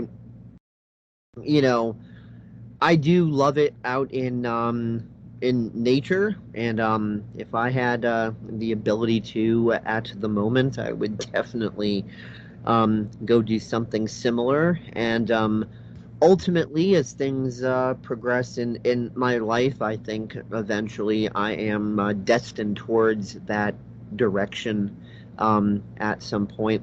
I like raising fish and growing plants and doing the actual real sustainable stuff, not the Klaus Schwab version of sustainable, but I'm into the real deal on that.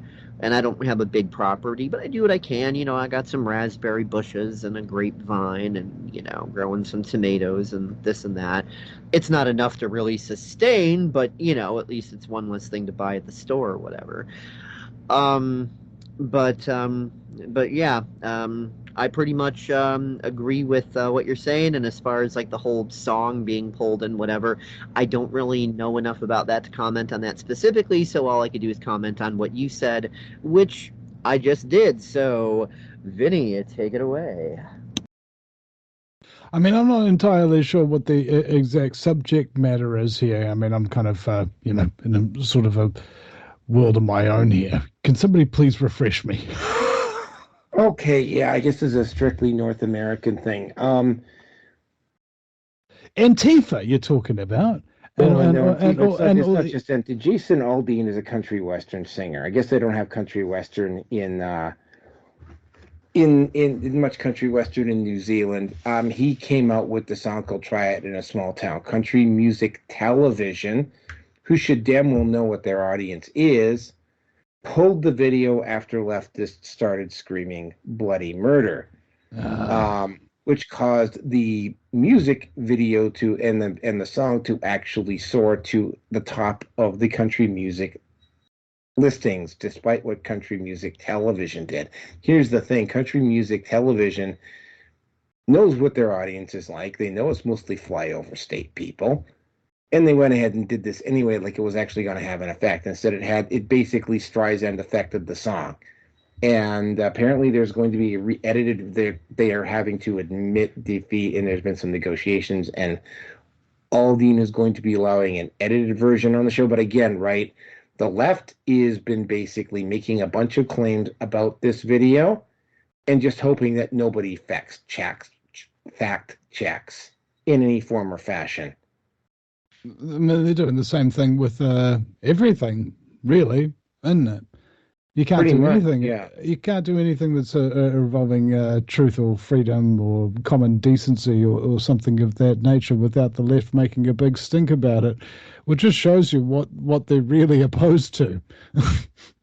And how long are they going to keep this little monkey train going? I think, a lot of people are getting sick of it to the point where they might be pulling out shotguns and preventing them from coming into their towns and things of that nature. But, there's another generation coming out of school now, and another generation after that who will know nothing but the woke agenda. And they will literally look at people who speak anything like we do, like a devout Christian would see the manifestation of a demon in front of them. Just sheer aggression and terror and save me, Karl Marx. The power of Lenin compels you, and try to basically vanquish us. And that's scary because they've confiscated the guns from a lot of people in New Zealand. And a lot of these woke leftist agenda pushing puppets in Parliament are the ones who have armed all the police and the military and trained them to take us out. The public, the general public, they've trained to take us out if we try and stand up. So it's a really a terrifying situation when you really think about it. But we need to count the small wins where we can. And let's not forget the Barbara Streisand effect, whereby once upon a time, Barbara Streisand had a photo taken of her house in Malibu or something. And it became big news, not because it was a photo of her house, but because she sued the person and the magazine who published it. And then suddenly, the next day, there were like a bunch of helicopters taking photos of her house afterwards. What is she hiding? Right? And so that's the gambit that a lot of these left woke people actually take sometimes, is they try to cover things up, and in the process they blow it out to everybody. And that's the way the cookie crumbles. Over to you. V. Yes, well, first off, a little factoid. 80% of people who commit suicide in the United States listen to country music before they died. I mean, not like directly, but they were country music listeners, fans of country music. Yeah, 80%. So it's a little factoid right there. Oh yeah, it's an uplifting form of music, which is why I typically can't stand it. But it's more the thing, like maybe country music is just that bad that you would rather kill yourself than continue listening to it.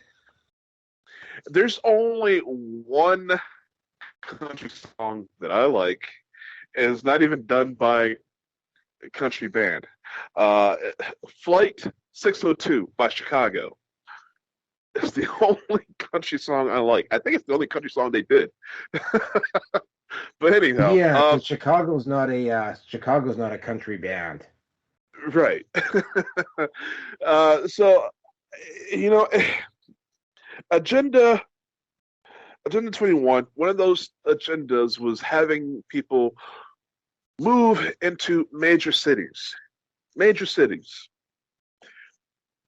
Move from the small towns into the major cities. When I was a kid, for example, my mom worked for Texas Instruments. She did all that technical stuff. And my town of Lubbock, which not a small town, but business dried up. And all the tech companies moved from there to Austin. Now, if anybody knows anything about Austin, that's on this call, you would know they call Austin the blue spot in the middle of a red state. Super liberal town. Okay, the slogan is "Keep Austin Weird." Yeah. the city literally has a slogan: "Keep Austin Weird." So, if you ever been to Austin and you go downtown? Portland used to have the same slogan, "Keep Portland Weird." It used to refer to the artistic, but now it's really? Well, yeah. Now it's like the bad homeless meth addict weird. Well, see, the thing is, so now there's a lot of. I'm glad you said that. There's a lot of homelessness in Austin now that wasn't there 20 years ago. So that's one thing. So yeah, I mean, if you get shoved into a big city, what they want are mega cities, like on like Judge Dredd. They want mega cities, so it's easier to control you. And so when you ultimately become homeless for committing wrong thing, they could immediately turn you into Soylent Green. Soylent freaking Green. You know it, man. You know it. So, anyways, Kelso, I want to also bring up something. Refer back to something you said again. So, like when I was in California, I was in this little small town of 16,000 people, a little town called Orville. I literally, it's like where I started my show, Red Bull Hardcore radio show. Vinny was my first celebrity guest. Some years back. You might want to tell Seth MacFarlane that you started your show on the Orville. No, not Orville. Oroville. Oh, it sounded like you said Orville. Damn. Well, you say it fast. Yeah. Oroville. Yeah. Anyways, so something, again, I was a targeted individual, and had these people just hating me, whistleblowing on the air about my experiences, and I kid you not, there was 2 attempts to burn down my fifth wheel. Okay, I lived up in the mountain areas, and on chicken farm, there was the main house, and there were like 3, 4 trailers on the property. I bought a trailer to put on the back end of the property so I could have some kind of peace. So I didn't have to be in the main house. I could have some sort of peace and quiet if I wanted to record a show, or pre-record a show, take it to the station. I had somewhere quiet to do it. I kid you not. Some random quote unquote fire started twice on the property, and well, not on the property, but on surrounding properties. And both times the fires got up within 6 feet of my trailer. Somebody was literally trying to burn me out. So when you say, yeah, Antifa was going to try to burn out your homes or whatever, if you try to bring this stuff to, if they bring this stuff to the small towns, yeah, I mean, they'll do that. They will literally start fires. Yeah. So, it was reported that there was a homeless person somewhere on the surrounding property. I mean, it's large. I mean, several acres. And the neighbors, they had their own acreage and that sort of thing at the top of this mountain. So, I mean, it literally, anybody could have walked up the side, because you can see the Oroville Dam from up there. You can see half the city from up there. And there's this little valley-like area where, quote-unquote, homeless people like to hang out. I never saw any homeless people. It was just an attempt to burn me out. I swear. Anyways, so yeah, I mean, I can relate with this subject because I've been through it. And with that, I'll go ahead and pass it on. Richard was right up in the middle of the fires that Antifa set, and his area almost had to be evacuated. Richard being General Tate, for those who don't know, and it came this close to his area being burned out. But thankfully, they were able to put out the fires before they got too close to him. But yeah, like there's he got some video of it, and that is online on his Odyssey channel and on mine, and yeah, crazy stuff. Richard was right in the middle of that Antifa fiasco. Well, I can tell you one thing about the situation in Canada. Well, specifically, first of all, they have discovered that literally all the fires in Vancouver Island, for instance, were human started. But then we actually covered this on the Red Pill Nation Hangout.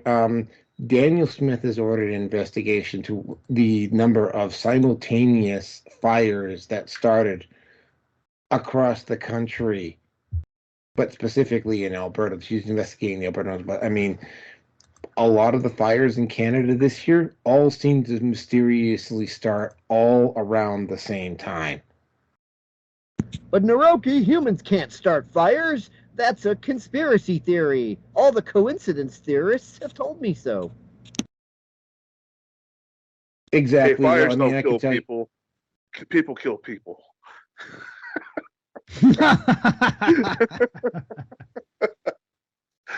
Well, by the way, Antifa the Bear says only you can start forest fires. And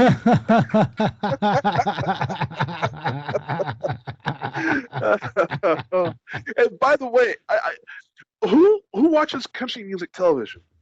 Isn't that like that's a cable channel, right? Who has cable anymore? I don't know, man. It's just reminded me of a T-shirt that I saw where it had Jacinda Ardern's face and a tree and then a road. Well, do you get it? I'm telling you, Speaking of Jacinda Ardern's face and trees, remember that time I did up that image with Jacinda Ardern being crucified when you suggested crucifixion? Crucifixion's too good for her. 2001, when Speedrunner internet came out, that was in the cable TV for me. Internet totally trumps cable TV. So I didn't know that was a thing anymore. Especially back then, cable TV, when I last had it, 1,000 channels. Yeah, but after you go past 100, the next 900 channels are a repeat of the first 100. It's like, and there's still nothing on television that I want to watch. When Speedrunner came out, when the Speedrunner internet came out, new era in my life. Well, my contract again. They still have cable TV. There's two ways they do it. Number one, that you can have traditional cable boxes that hook up to the same cable line that your internet's coming through.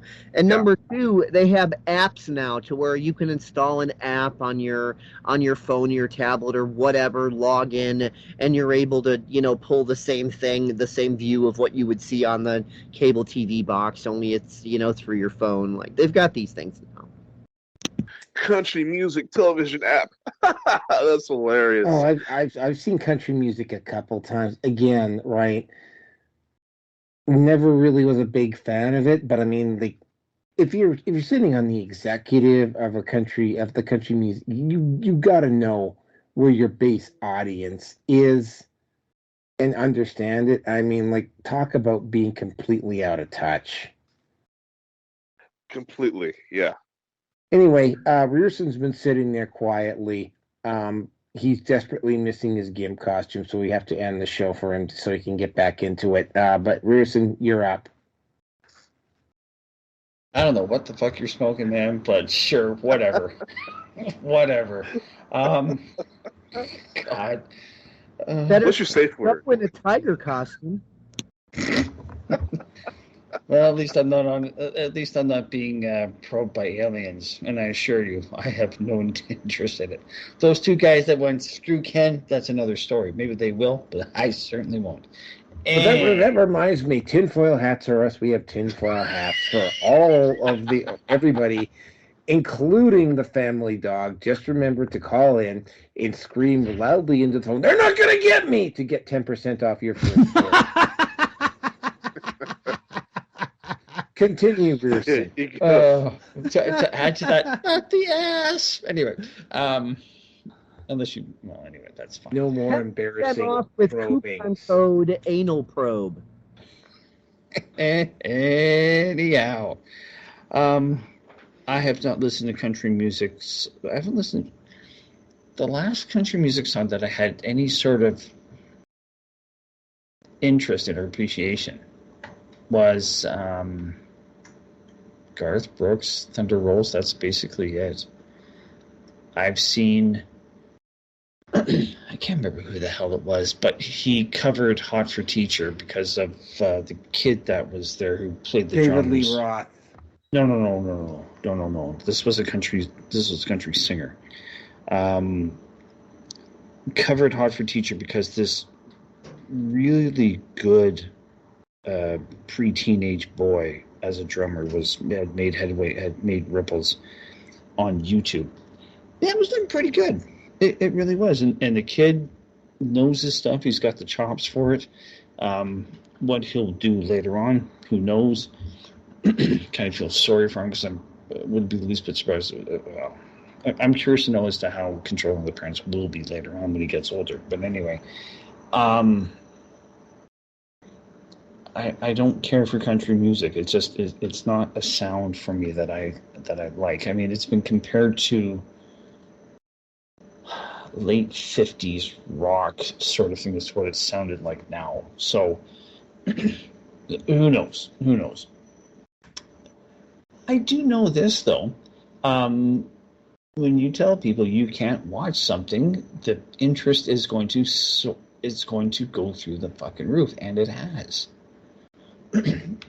I mean, the song itself was released back in March, I think I heard. May. Okay, yeah. So, May, nobody gave a flying fuck for the song. Nobody cared. But the video, oh my God, we have to protest over reasons X, Y, or Z.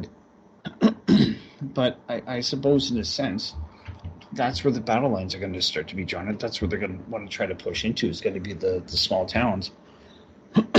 And you're going to piss off a lot of people really fast if you think you're going to be able to get away with it. Now, I've listened to the song. It's not bad. Like, it really isn't all that bad. I don't hear anything racist to it. I don't see anything that's wrong with it.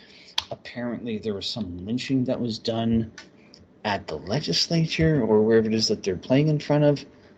Fucking whatever. Like, how long ago was that? Pardon me for saying this to anybody who might be offended, but fuck, life goes on. I mean, if it's going to be that important for you to hold on to, well, they did this.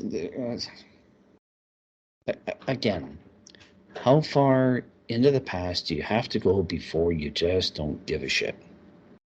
Now, for some people, obviously, it seems the more recent, if you can make it still relevant because you've got your agenda to push, that's Soros related, fine, knock yourself out.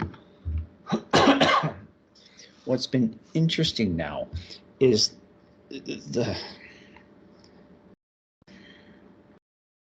I suppose it isn't really all that surprising. Toby Keith has come out and basically given this supporting Aldean. A number of country singers are fully behind him as well. And I saw this on YouTube. I'm curious. I'm going to see this now, but Tom McDonald, I guess, kind of acting like a bit of an opportunist, piped up. And if you're offended by Aldean's song, just waiting to see what I have to coming out on Friday. So I'm fucking waiting to see what what shit he's gonna pull now. So But maybe this is going to be. Maybe this will be where the conservatives are going to start to find the reason to basically step up and start to say no to a lot of things. I don't know. I mean, possibly. As Kelso has pointed out, though, is that, they're going to stand up, and quite likely they're going to pray for someone to vote into office to save them, and maybe we'll eventually realize that that's not going to work. When that'll happen, no clue, but we'll see. I'd have to say that overall the song it's good, but I don't see it being, or the video at least anyway, but I don't see what the issue is. But then again, I mean, when you start shooting, you start doing the whack-a-mole on anything that kind of pisses you off at some point, the moles are just going to stand up there and just kind of go, just keep hitting me until I've had enough, and then Hulk's going to smash, and it'll be interesting. It'll be sad, but it will be interesting. So that, my friend, is so you're saying you don't have a safe word whenever you put on your guilt suit? No safe word? Basically, long-term humanity wins, but short-term it's BDSM with no safe word. Yeah, pretty much. So we'll let the crazies have their fun, like the real crazies, not conspiracy theory crazy, because they're just ahead of the curve. But we'll leave that alone. Anyway, Rocky, I'm done, man. Back to you. All right. Sorry. Vinny.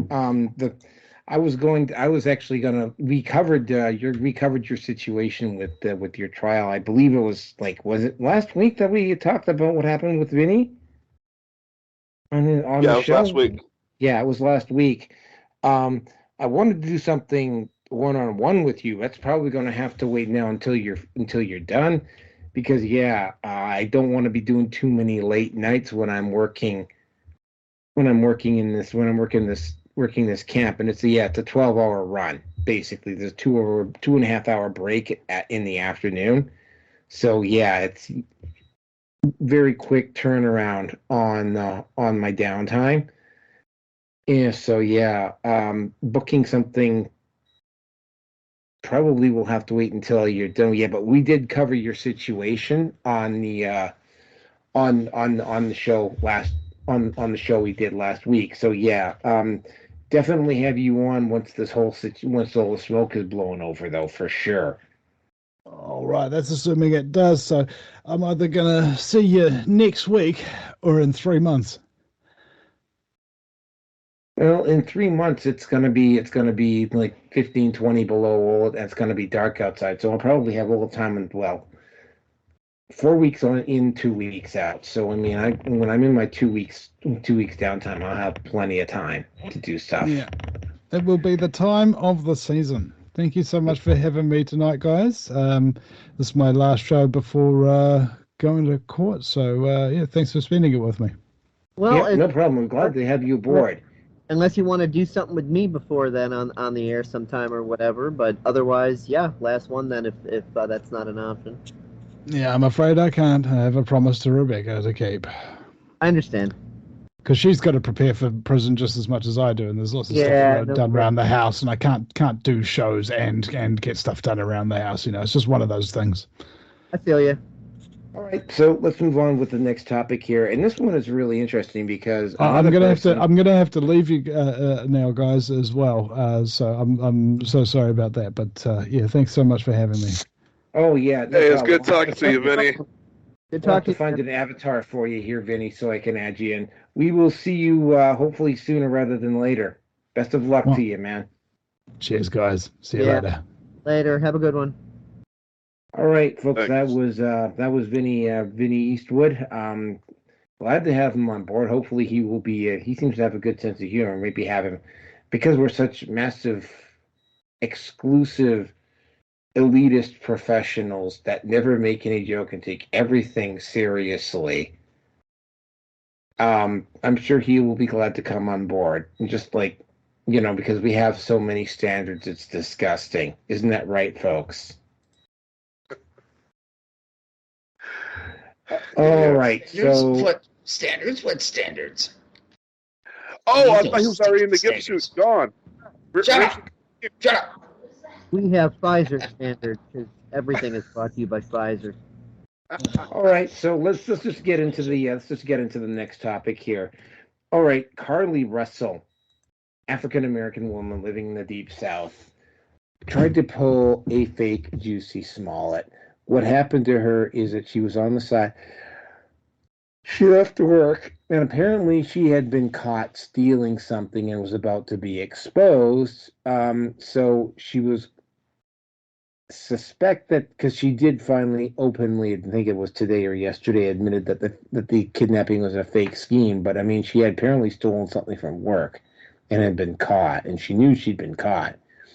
So she was strolling. She went down the road. Apparently, she saw a toddler in the middle of the road, and she got out and she chased it into the woods, and she disappeared for, I think it was 48 hours or 72 hours, and then just mysteriously showed back up.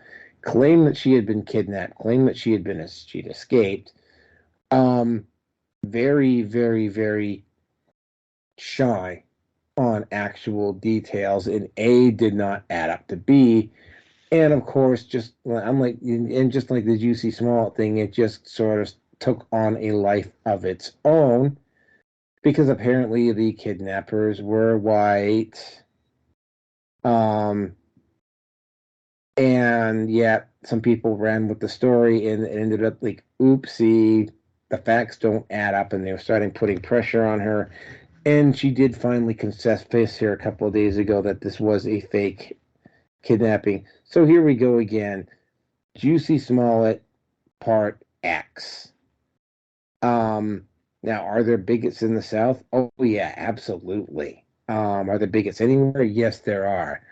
But you're starting to see story after. I mean, I'm not going to get into all of them here, but there's been just story after. I mean, the hell that NASCAR driver with the fake noose. That was another one, right? Just fake story after fake story after fake story after fake story after fake story. There's barely enough KKK and neo-Nazis in the United States. I don't even think there's enough of them to actually form an actual combat division between them, yet somehow white supremacy is the biggest evil that's afflicting the country right now. At least the United States. Anyway, Candace Owens called it. She literally came out the day it happened, said, nope, this is a fake. It's going to be exposed as a fake. And sure enough, she's right. Again, Candace Owens, not necessarily my favorite person up there, but I mean, when she gets it right, she absolutely planted this one. It's called keeping it real. Oh yeah, Candace Owens just knocked this one right out of the ballpark. And the whole thing, again, right, another fake hate race crime, except this one involved a kidnapping. And again, Carlee Russell is likely going to lose her medical life. She's not a doctor, but she works in the medical field. She's going to have some difficulty getting another job. And she's probably going to be going away to jail for a while. But again, yet another fake hate crime. And I'm going to turn it over to Kelso here because I'm really starting to fade out here. All right. I don't really know much on this one, so I'm going to have to pass due to lack of full enough information. Oh, goody. You know what? I really want to talk about this. Well, okay, listen. And this has just been brought to my attention as well, but based on my experiences and what I've seen in the world, it's easy for Candace Owens to say it was fake. It's easy for me to look at it and say it's fake. Why? Okay, as being African American and Native American too, but half of my family obviously black, the other half Native American. mixed in there. So predominantly the culture for me is black. I don't really know too much of, about my Native American ancestry, but I know a lot about my black ancestry. I know a lot about my black culture. And so I will say this. Hearing the story, I can tell you it's fake. Because one, nobody kidnaps black women. And if someone does kidnaps a black woman, they're not getting away. Because there's not going to be any ransom. If somebody's going to kidnap a black woman, they already have in their heads that they are going to rape, murder, and be okay with it if they get sent to jail, if they get found out and sent to jail. That's the mentality right there already. All right? So I can tell you it's fake because you're not getting away from that situation. Not being held in a room, waiting for somebody to bail you out. No, you are knocked out, incapacitated, tied up, and then next thing you know, you wake up 6 feet under. Okay? So it's just not realistic. That if these people were strong enough to subdue feisty black woman, their plans for her are total. They're not going to just mess around. It's not going to be something taken lightly. Okay? I mean, even when it comes to kids, little black girls, they don't get kidnapped. Even if they do, you're not going to hear about it on the news. You're not. If you're not blue-eyed, blonde, little white girl was going to be played on mainstream media in loops for weeks, for months until she's found. No. They might come and find little Stacy, but they ain't coming for Shaquita. Okay? Little Shaquita is goner. So that's why Candace can say this is fake. That's why I can sit here and tell you that it's fake. You can probably ask any black person around and say, yeah, this woman is faking. So, I mean, that's just what I could add to this without looking at the details. I'm just saying what's on everybody's minds. I can say it because I'm black. And I'm just going ahead and saying it. But I'll pass it on.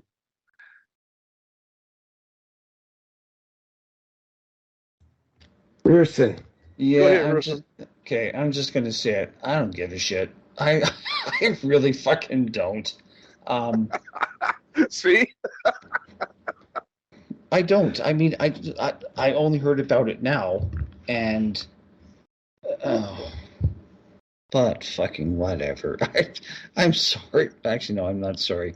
I don't care. I really don't. I mean, when it's something that is legitimate and, yeah, V's right when it comes down to it. Once was a ship that put to sea. Okay, we'll play that afterwards. I have no problem with that. It's going to matter when it's white, when it's going to be a kid that gets kidnapped. And when it comes down to it being black, it's going to only matter when it's police are involved with and they're white cops. Sorry, I'm tired of this shit. I really am. I'm whatever. I got nothing more to say. Done.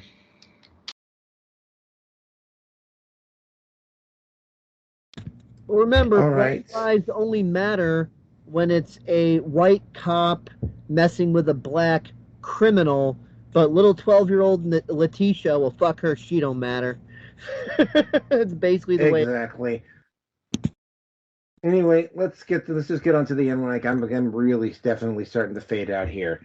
Well, Marjorie Taylor Greene decided, and again, right, that whole cover up of everything, the investigation being done by Twitter and everything, that is still ongoing. Marjorie Taylor Greene decided to actually, in the middle of the hearing, bring out photos of what Hunter Biden was actually doing and displayed them in a public hearing. The Democrats and, of course, the leftist mainstream media got absolutely outraged that Marjorie Taylor Greene did this, but they didn't get outraged about the fact that Hunter Biden trafficked underage kid. Well, I don't know if they were I think they may have been legal or not, but I mean, he sexually trafficked individuals across state lines to have sex with them. No mention of that whatsoever. But I mean, to a certain degree, I may not necessarily agree with everything that Marjorie Taylor Greene does, but in this case, I again, right, kicked it right to the uprights. Like for instance, it's looking more and more and more. For instance, like 2024, like they were able to bury the laptop evidence in 2020. They're not going to be able to do it in 2024. At all, and it's going to look really bad for them. And I'm just like, and of course, right, the thing that really stands out for me is the fact that, trafficking over state lines, is a really serious criminal offense. I can say I don't know if the girl was actually underage or not, but I think she might have been, which might have also made him a pedophile, depending upon like whether the girl was underage but legal versus where she was just underage, period. Because there's a difference, right? Legal age of consent is 16, for instance, where I live. But I mean, you're technically considered underage until you turn 18. But that's don't know all the full details of it. But I mean, yeah, of course, the fact that he trafficked kids over state lines, no, there's no mention of that whatsoever, right? No, they're not going to talk about that. Something we also have to keep in mind, this is something that I think really needs to emphasize here about Hunter Biden. Hunter Biden is not a child. Like, he's not a guy in his 20s. Like, he's around my age. I think he falls somewhere between my age and Rearson's age, so he's not a young man, and he's continuously doing this stuff. He's in his 50s.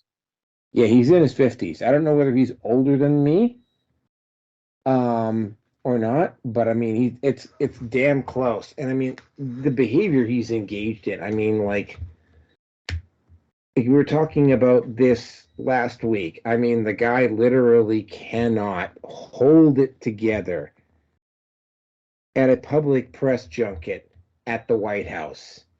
I mean, probably with about 90% certainty that those drugs that were brought into the White House were probably Hunter Biden's or somebody connected to Hunter Biden.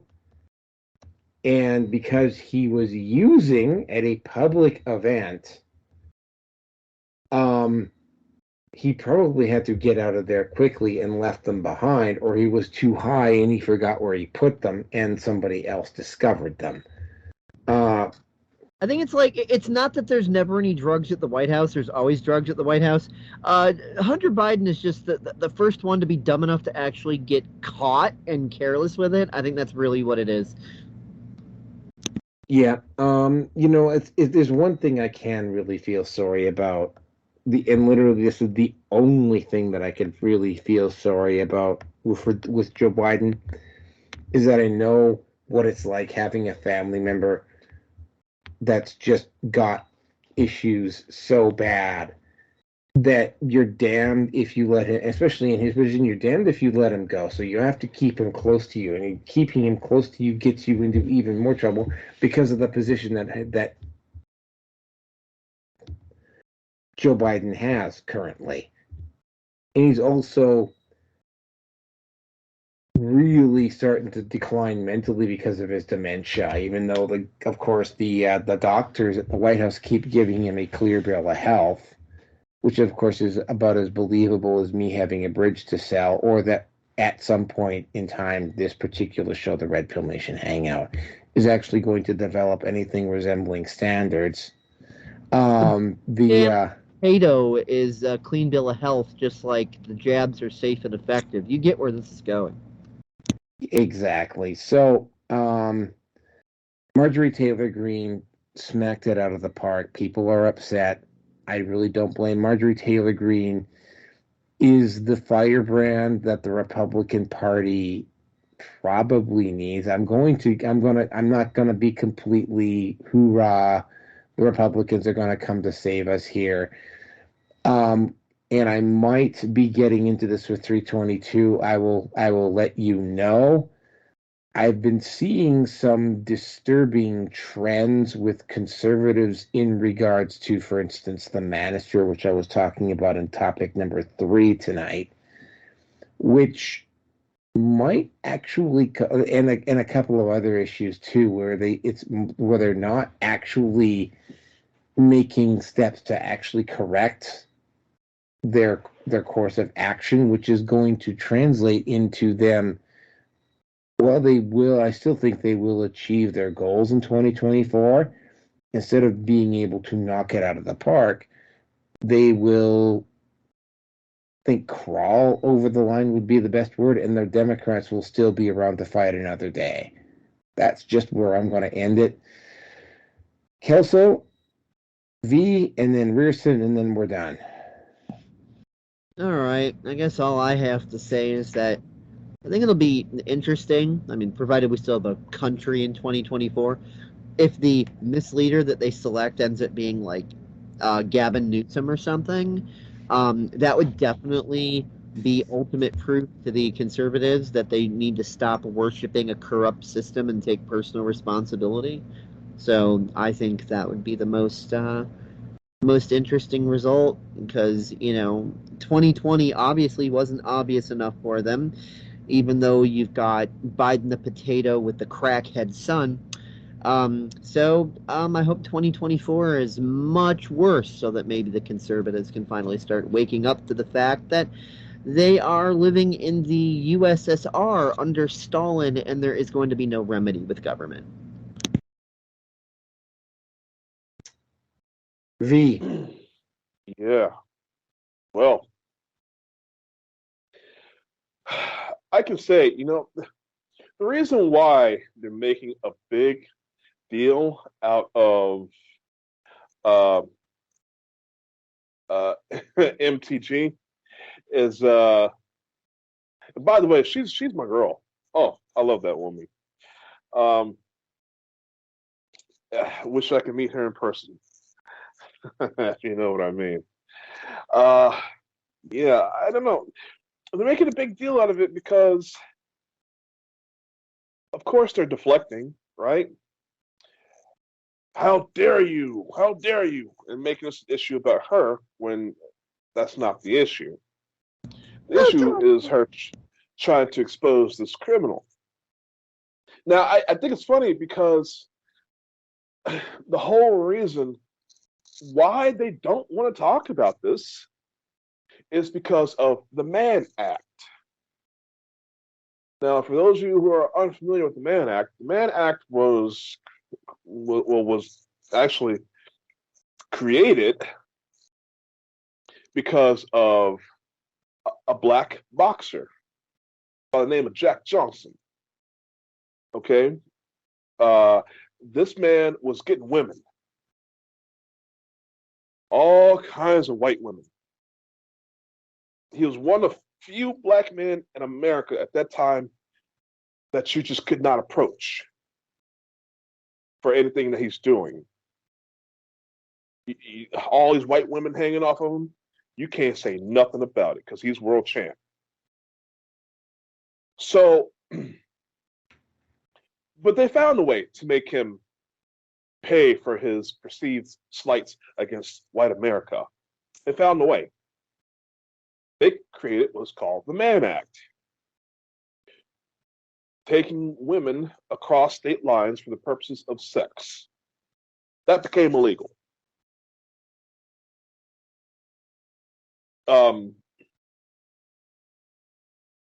And of course, I do believe at this time these girls were like 17, 16, right? So it's a felony. It's a felony crime. They made this crime so that they can catch Jack Johnson and put him behind bars.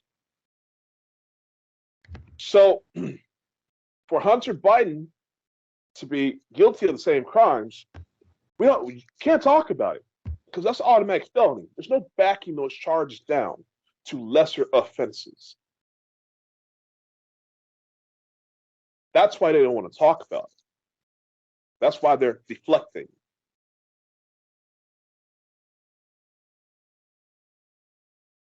See, they create, it's sort of like, when they created AIDS to get rid of black people. Oh, spread over to white people. Oh, now it's an issue. Put crack in the black community. Oh, spread over to everybody else's community. Oh, now it's an issue. Rules for thee, not for we. Exactly.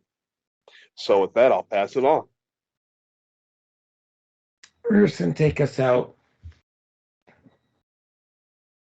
Well, the only way to bring the actual shock value and for people to get what's going on, yeah, she had to brandish some of the more outrageous pictures. And this is what the president's son is getting away with, which is damn near murder. And guess what? You can't do it. So what you gonna do about it? That sort of thing. People are gonna have to see what's going on to enough of the time. There's a level of quiet desperation and resignation that's like, well, all politicians are corrupt. And that's the generally accepted rule, however you want to phrase it, look at it. Until you see what they're getting away with, most people are will just dismiss it as like, yeah, we know they're corrupt or whatever. But to be shown the actual evidence, because this is stuff that was in court isn't going to be sketched, and if it is going to be somewhat available, it's going to be blurred out. She really didn't give them time to blur that out. Well, maybe, but I don't know. But at the end of the day, people are going to have to get shocked into what the hell is going on. And this is what happens when you're, with my daddy being president or vice president of the United States, I can do damn near whatever I want. Maybe not like Bill Clinton, but anyway, but you get the idea. Yeah, any of us did that shit, they'll throw us in jail and toss away the key. But Hunter Biden does it. Well, that's okay because he's globalist World Economic Forum royalty. So, he could go shoot 12 10-year-olds in broad daylight. But, that's okay because he's Hunter Biden and all that and Sick Heil, etc. Yep, exactly. And that's my point. Is that they can get away with it. We try it.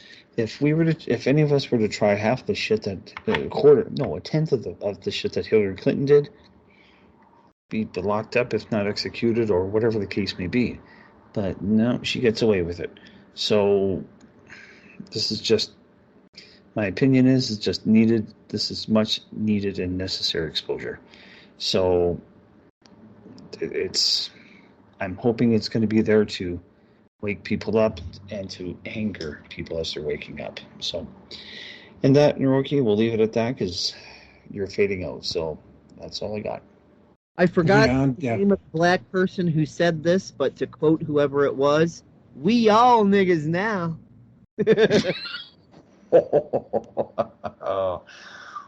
Well, That's what I keep trying to explain to everybody. That's what I keep trying to explain. Yeah, exactly. So I'm gonna ask the question. Green is the only color that matters now. So V, I'm gonna ask: Is I a nigga now? Anyway. Yes, he is. Hey, just do some blackface. Whatever's good for Trudeau, It's good for Canada.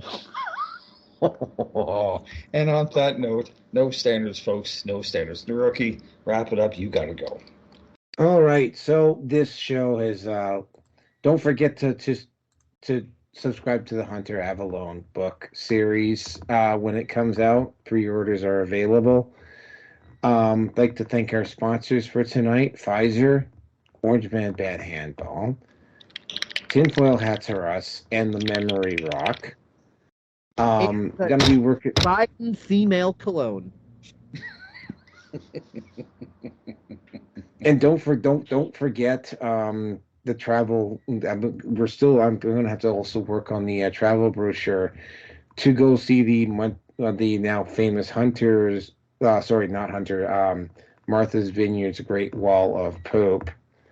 Because of the one that they collectively pooped when Ron DeSantis dropped all those refugees off at Martha's Vineyard. Yep.